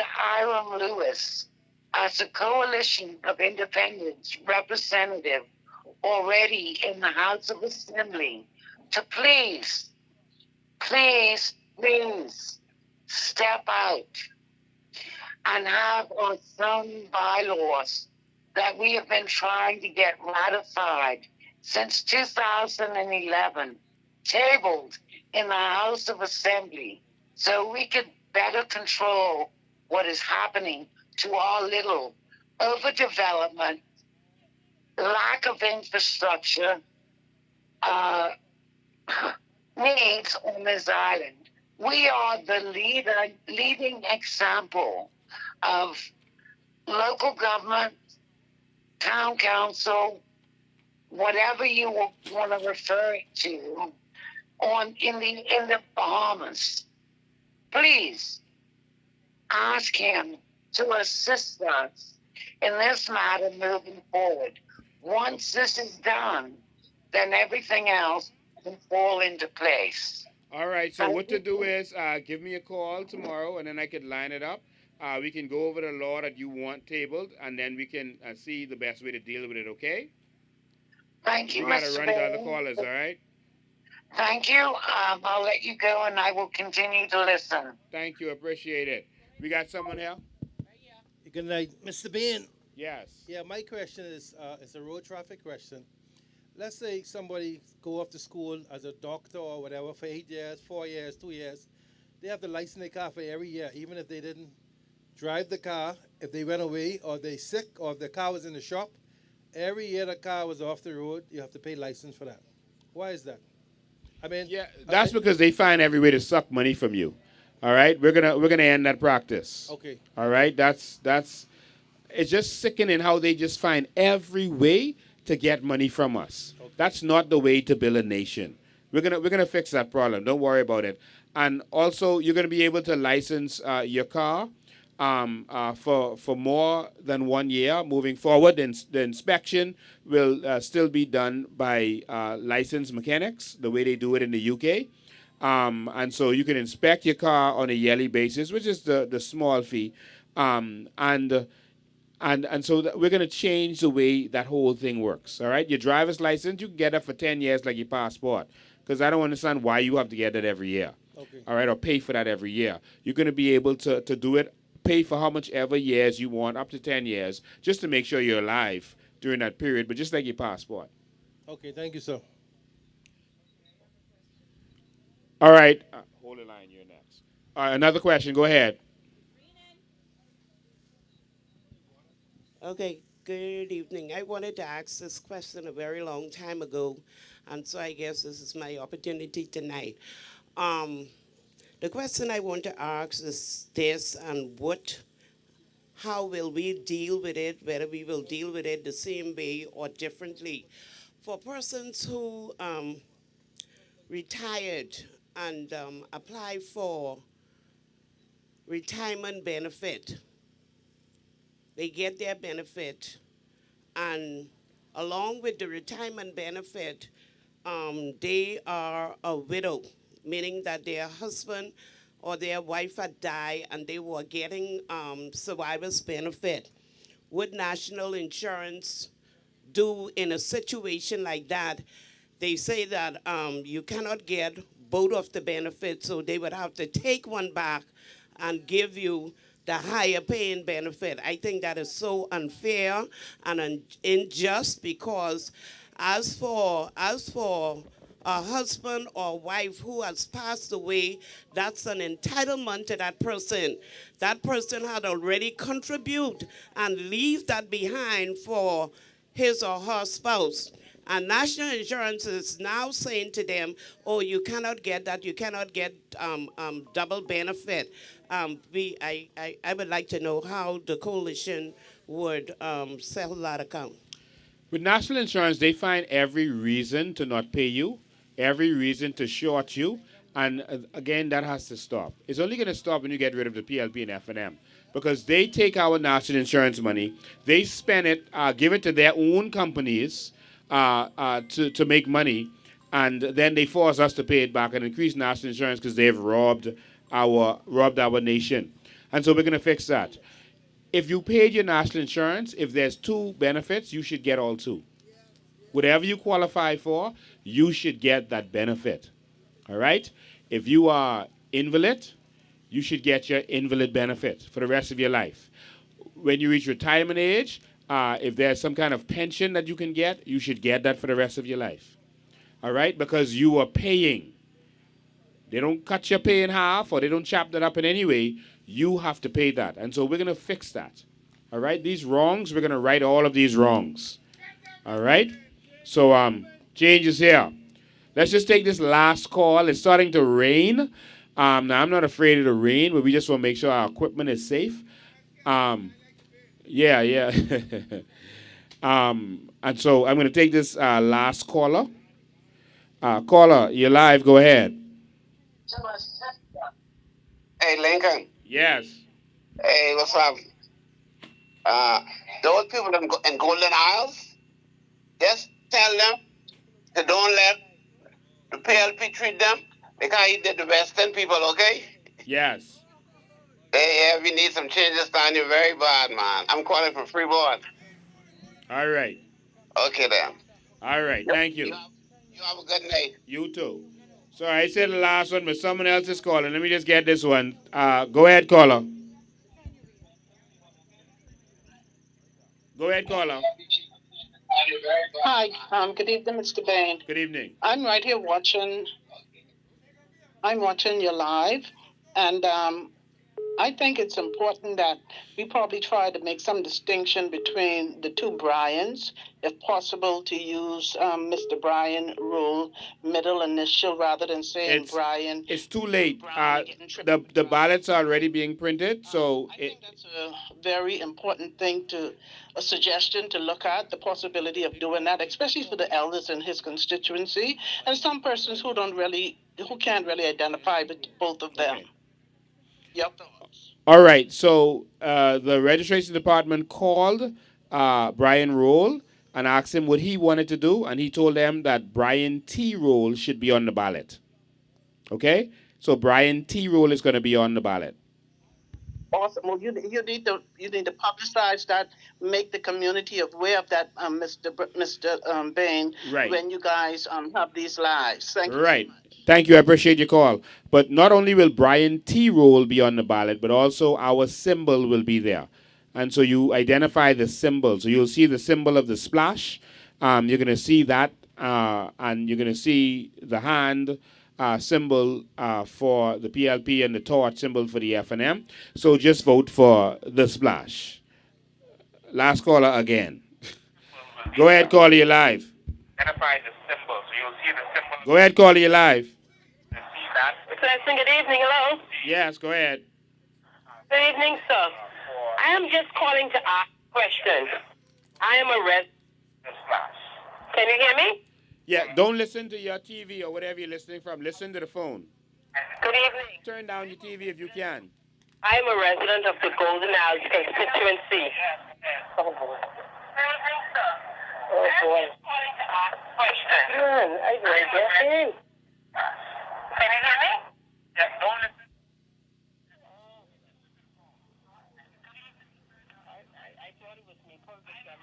Just listen to the phone, caller. Move away from the TV if you can.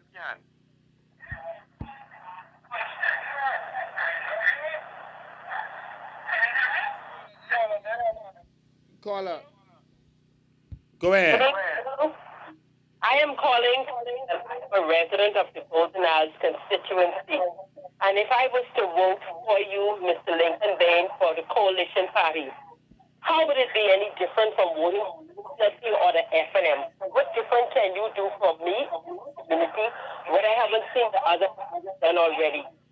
That's a that's a that's a very good question. I'm gonna let your candidate answer that first, and then I'll answer that for the general community. Go ahead. She want to know the difference between you, well, the COI and the PLP and FNM, or the difference between you and the other candidates.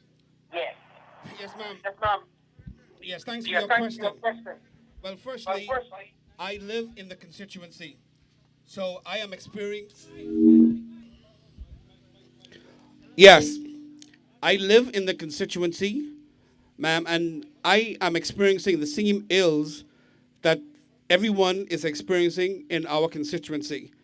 And I know many have been scarred by the PLP and FNM. Obviously, they have done nothing for our community. But I can assure you, my name, Brian T. Roll, I live here, and I will definitely make a change. My contact is 3765193. And please, I'm a person all about inclusion. And generally, with the Coalition of Independence, we are about empowering our people. And we are about ownership. And those are some things that both of those other two parties have never mentioned. Those two parties are not fighting for the people. The Coalition of Independence is the only party that is here, that is educating the public, and who really wants the people to thrive. We deserve better, and we are going to get better under a COI government. So I just want you to be patient, ma'am. As soon as the COI becomes the next government, you will see some things. Some things will definitely happen. All right, thank you, Mr. Roll. Madam, you know what is going to happen if you vote for the PLP or FNM. It is what has been happening, which is you're getting hurt every single time. You're complaining every single time. You'll vote for them, and a few months later, you're crying and complaining, this one got to go, that one got to go, because they do nothing for you. If you've been in this constituency, you know that for decades, none of your issues have been resolved. It's simple as that. You still have the same flooding issues. You still have all of the issues that you've been having. So I know one thing. If I keep touching door number 1 and I get shocked every time I touch that knob, and then I touch door number 2 and I get shocked when I touch that knob, at some point I get try door number 3. Now I may get shocked, but I know that I'm going to get shocked if I touch door number 1 or 2. And I keep touching them back and forth. So now you're on door number 1, and you're thinking to go back to door number 2. That shocked you last time. What we need to do is shock the system. They are too complacent. They have been abusing us and getting away with it. They feel that they can do anything and they don't have to answer to nobody. And you need to stand up and shock the system at this time. I can assure you that the COI is going to fight for the Bahamian people. We've been doing that. And this by-election, vote for Brian Rule, because you know that by having us in the House, we're going to keep them in check. We are going to hold their foot to the fire, and we're going to stand up for the issues in your community. You saw what happened when I went to the last by-election in Grand Bahama. I pointed out the issues in those communities and forced the government's hand. When we showed the state of the roads, they came the next day patching the roads. When we showed that there was no light going down on those dark roads, they came a few days later and started putting up lights. I think they didn't take them lights back down now because they was the wrong lights. We showed them the building that took 15 years to build. All of a sudden, they partially opened the building. And so we're going to fight for the community of Golden Isles like we've been fighting for this country. Put him in the House of Assembly, give him the responsibility, and just know everything we have been doing for the Bahamian people, we don't get paid for that, you know. We don't get paid for none of that. Everything your MP does, they're being paid handsomely to do it. We are doing this out of the goodness of our hearts. Not like Brave Davis, who's spending our money and saying that's out of the goodness of his heart. And so if you really want to change and you want our country to work, You have to give change a try. I know that's a long answer, but mom, 52 years, no good health care. 52 years, no good electricity, no affordable electricity. You can't afford anything in this country. And now, one-bedroom apartment is $1,400 per month. It's time for change. All right? You have any other questions? One other question I would like to know: when your party do get in as government of the Bahamas, as you were saying, something needs to be done, like the caller before said, something needs to be done with national insurance. It is ludicrous that people work in this country, they work for various sectors in this country, and at the end of their day, they're told from national insurance don't have enough contribution. But yes, still I know for a fact, because if you go to national insurance and you speak to some of the persons that work, they will tell you there are persons who have never contributed and they are getting benefits.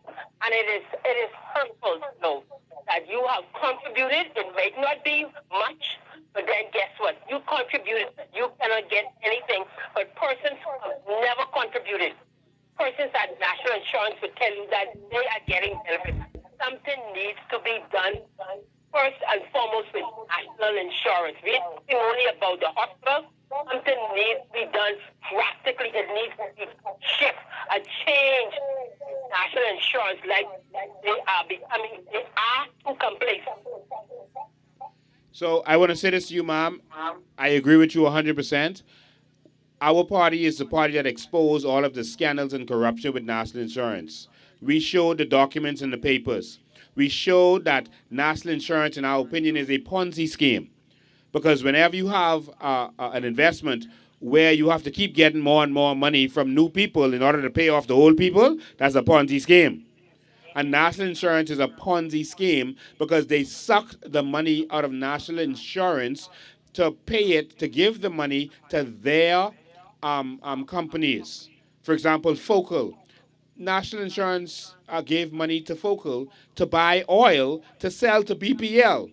And guess who's paying for that fuel surcharge? Us. But they took our money in order to buy that in the first place. So we're paying for that twice. And so that's why the fuel surcharge is so high. It has nothing to do with the price of fuel, but you're paying back that loan. All right? The loan, and guess what? Focal got the money from National Insurance to buy the fuel. BPL got a loan from National Insurance to buy the fuel from Focal. So we bought that, they bought it twice. And so that's why it's so expensive. It's a Ponzi scheme. And we're going to fix that. But let me give you some better news. This is the good news, the gospel of the new Bahamas. You won't have to worry about national insurance moving forward because you are going to get a piece of this economy. You are going to benefit from our natural resources and carbon credits. They have kept you ignorant for so long because they didn't want you to know what you was entitled to. But let me tell you something. We have revealed the truth. And you can choose to believe the people who have been lying to you, or you could choose to believe us. Because we are showing you the truth, because we're going to give you what is yours.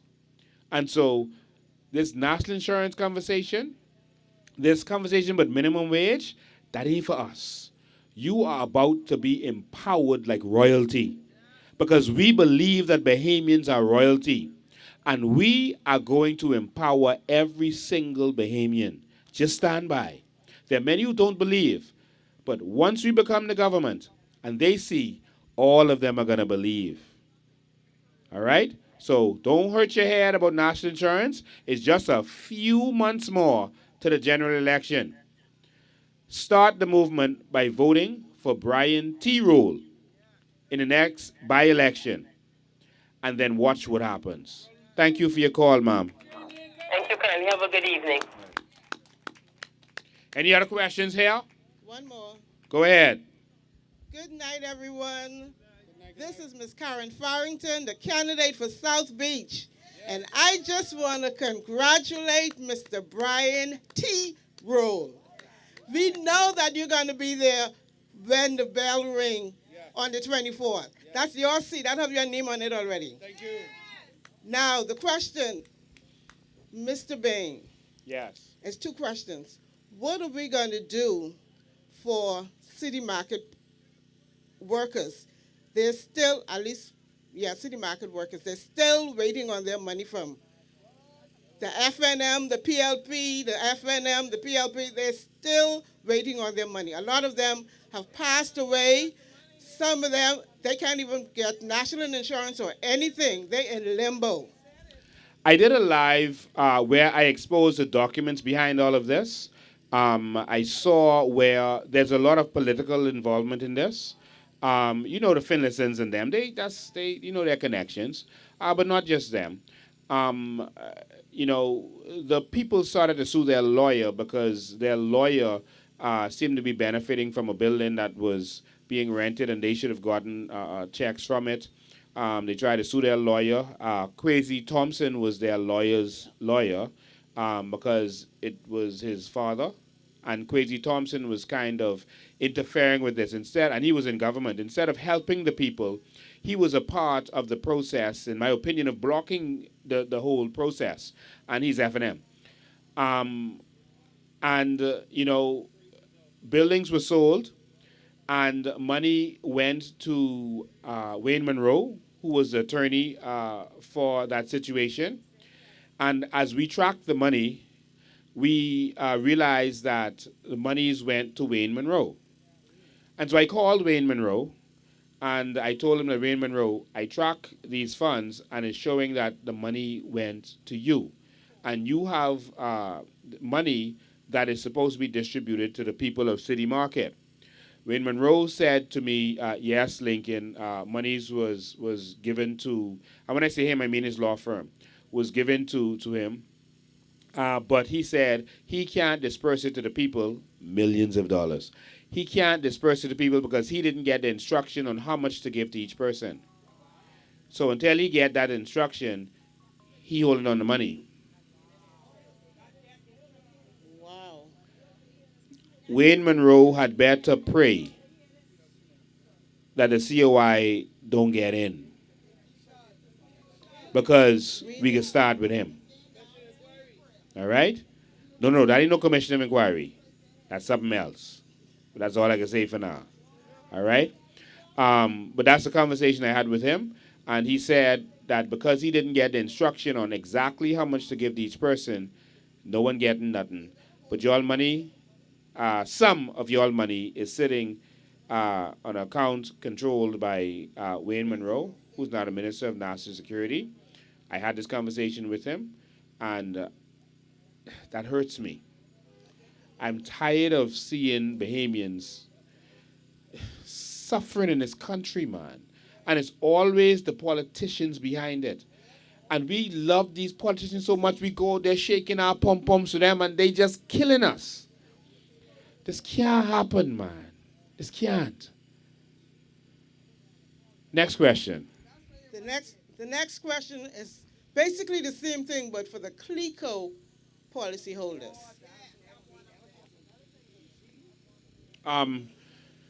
We have to right the wrongs that was done. These people should not have been allowed to leave this country and break off running and go.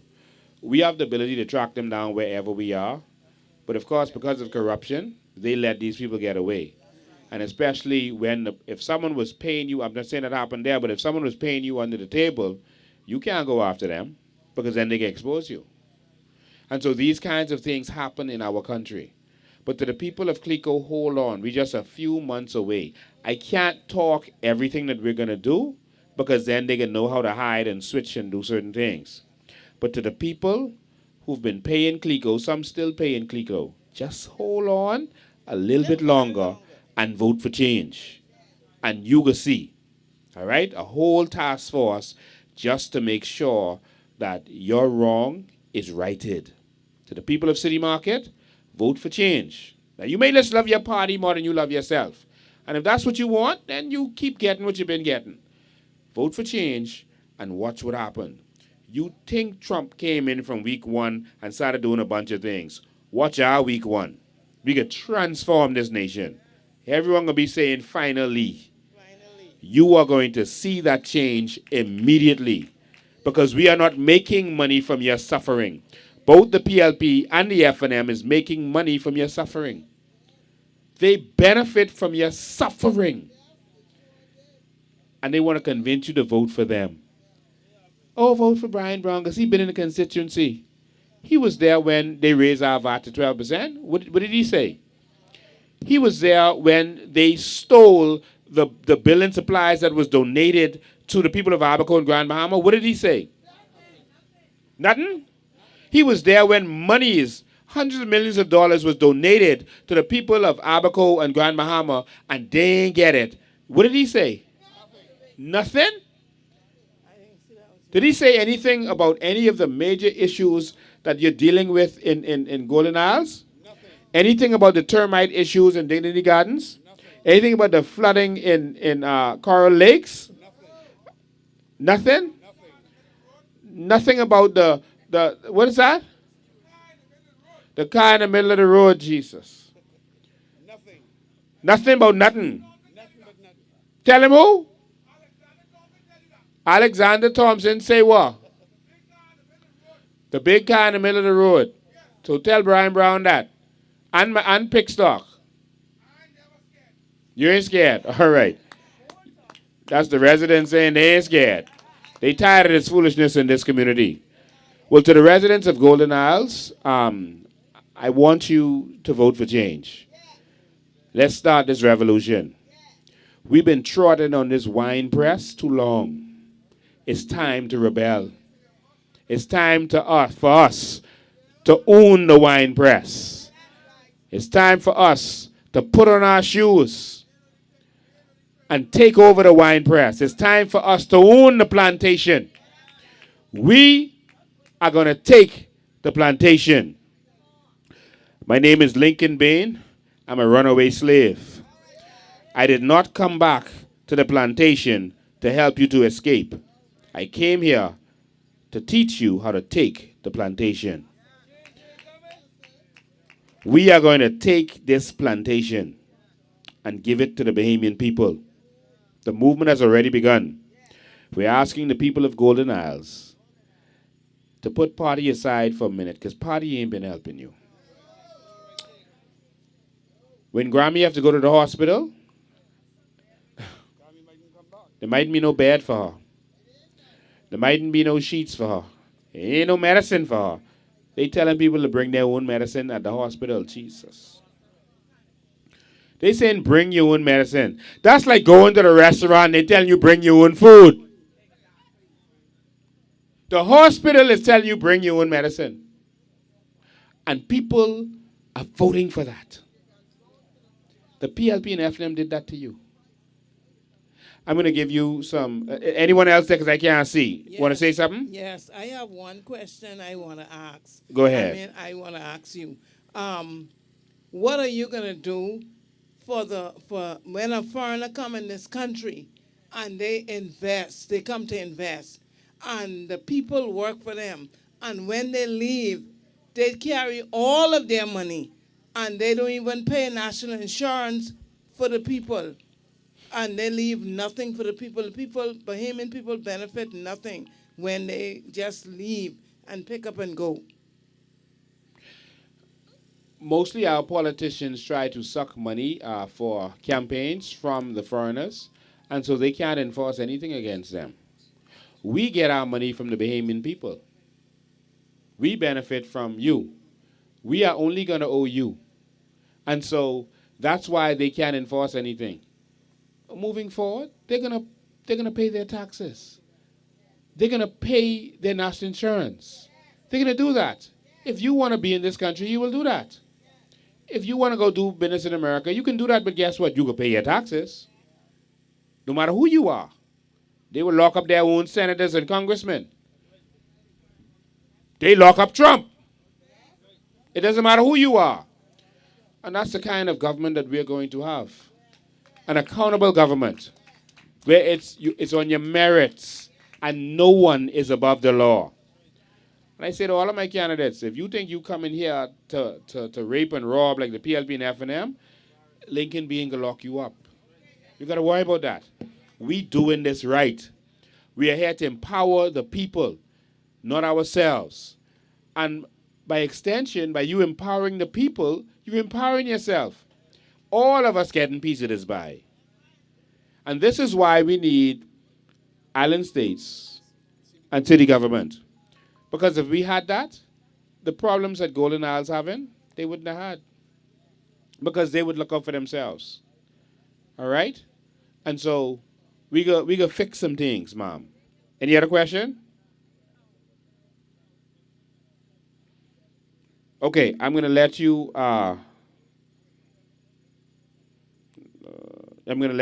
say some final words to your constituents. This ain't the last time we could do this. I think we need to go to another park somewhere in Golden Isles next time. What y'all think? All right, so next week we could be in another park somewhere in Golden Isles. We are going to make the announcement. Remember, our motorcade, we need everyone to come out. Our motorcade is going to be on the 15th at 12 p.m. We're going to start from Adelaide Park. All right, we're starting from Adelaide Park and coming down. So make your way to Adelaide, and we can dress up and pretty up our vehicles, and we're going to let them know that we reach and we tired. And so we want all our supporters to come out. All right, so make sure that you are there on Adelaide Park, ladies and gentlemen, and we are going to block out the streets. Let's scare them. Let's make them know we tired. All right, so join us on that. If you don't want them to see you, put your tints up and keep your glass rolled up, but come out and let them, and you let your car speak for you. All right, so ladies and gentlemen, your man of the hour, the man who is going to represent you in the House of Assembly and speak up for the issues that you are having. Golden Isles, I guarantee you, if you want to see them fix all your problems, you see how when a by-election come in, all of a sudden they come in doing little things. They only scared of, the only thing they're afraid of, this is COI, is political influence. See, they don't worry about activists. They know you can make some noise for a couple hours in the sun, then you're going home. But the only thing they are scared of is if you could change them politically, because they will hold on to that pen so that they could steal and rape and rob. That's why when election come, all of a sudden they suck up to you. They can promise you everything in the world. But let me tell you what's going to happen when Brian Roll wins. All of a sudden they can realize they're vulnerable. They could be all over the Bahamas fixing up things. Finally, because they could realize, hold on, we in trouble. Election in a couple months, and they could be all about fixing up the Bahamas. So Golden Isles, you have a responsibility. They ain't gonna just fix up Golden Isles. They could be everywhere fixing up because they realize, hold on, if it happened in Golden Isles, it could happen anywhere. Let's get some things done. But if you don't vote for change, they can say, okay, we got a couple months left. Just in case we lose, let's rape and rob. Let's give to our cronies because they're giving us half of what we give them. They got to give us peace. If you want to see change, vote for change. Ladies and gentlemen, Mr. Brian T. And T stands for Truman. Brian Truman, and it's spelled with T-R-U-E. Not T-R-U. The real true man of the hour.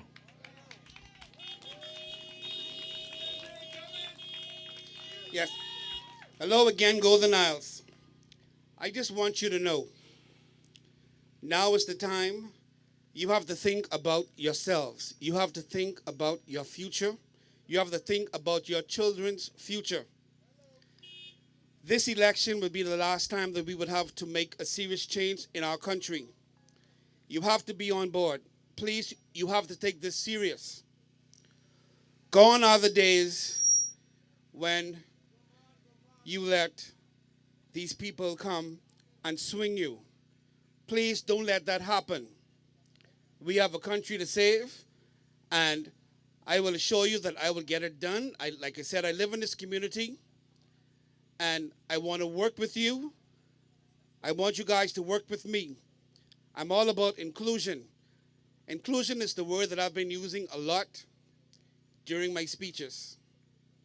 I want you to believe it. I want you to reach out to me. I want you to be a part of the community. I want you to get involved. One of the things that I have done, I have created a Golden Isles WhatsApp group. And I did that for information purposes. And I also did it where I asked persons to put their skills in the group so we could assist each other. If you are a landscaper, plumber, electrician, and if your services is needed, I want us to patronize each other, and I want us to help each other. I want us to really grow to be a real community. Look, this is the kind of things that we need to do. Let's show love. Let's become a real family. And from my understanding, something like this has never been done before. Again, I want to be different. I do not want to be classified as the past and present MPs for their areas, as being invisible. You can't reach them. I don't want to be like that. At the end of the day, I want you guys to say, well, you know what? That Brian Rule, he included us. He asked us for information. He asked us for our ideas. He made sure that we are a part of the solutions. And that's what I want to see. So I don't want anybody to be afraid to reach me. Please, because, oh Lord, I don't want to say you is me and I is you, but but we are one. We are one. Okay, so it ain't long now. It's not long now. And to a wider extent, a few months away, when the COY will be the next government. I just need you guys to trust in us, and we will be working for the people. Yes. And, sorry? Well, okay, my number again is 376-5193. 376-5193. Please reach out to me. Do not be a stranger. Thank you again. We rolling with roll. Change ain't coming. Change ain't coming. Thank you and good night. Awesome. Just want you to know that throughout our entire platform, all of the platforms that we are on, about 20,000 people were live watching this at the same time. They've never had a rally in this country with 20,000 people, ever. All right? And so the old weapons ain't gonna work no more. That's the new weapon. And so we're broadcasting in every house surrounding us right now and all across this country. And more people are going to watch this afterwards. And so next week we'll be in another park. Where should we go next week? Let's just randomly. Where are you going to go next week? Coral Harbor Park? Next week we are live in Coral Harbor Park, ladies and gentlemen. Next week Sunday, we want you to join us there. We're going to be live on the park talking to the people. If you want to meet your candidate, you can come out and you can do that. But we're going to do our live from there.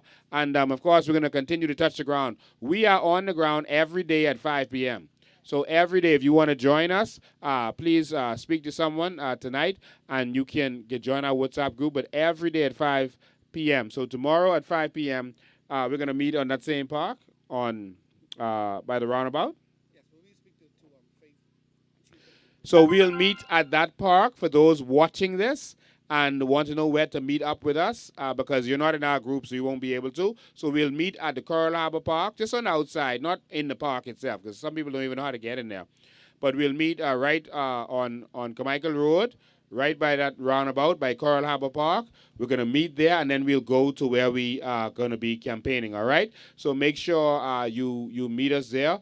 Our banners are now up all over the community. We ain't playing with them. We ain't playing with them. We're going to continue to put our paraphernalia up, but get ready for our motorcade on the 15th at 12 p.m. You all ready? All right. Well, I am certainly and definitely ready. So we're gonna make that happen. All right. Yeah, and we are not afraid. We are coming to take this. They are terrified of us. They are terrified of us. But ladies and gentlemen, I'm so glad that you were able to be here with us. Continue to be here with us. We're going to change this country one constituency at a time. All right? So thank you. They say they got Brian's song. Y'all cue up Brian's song if y'all have it. But ladies and gentlemen, thank you for tuning in. See you next time. The only way to change is if we do it ourselves.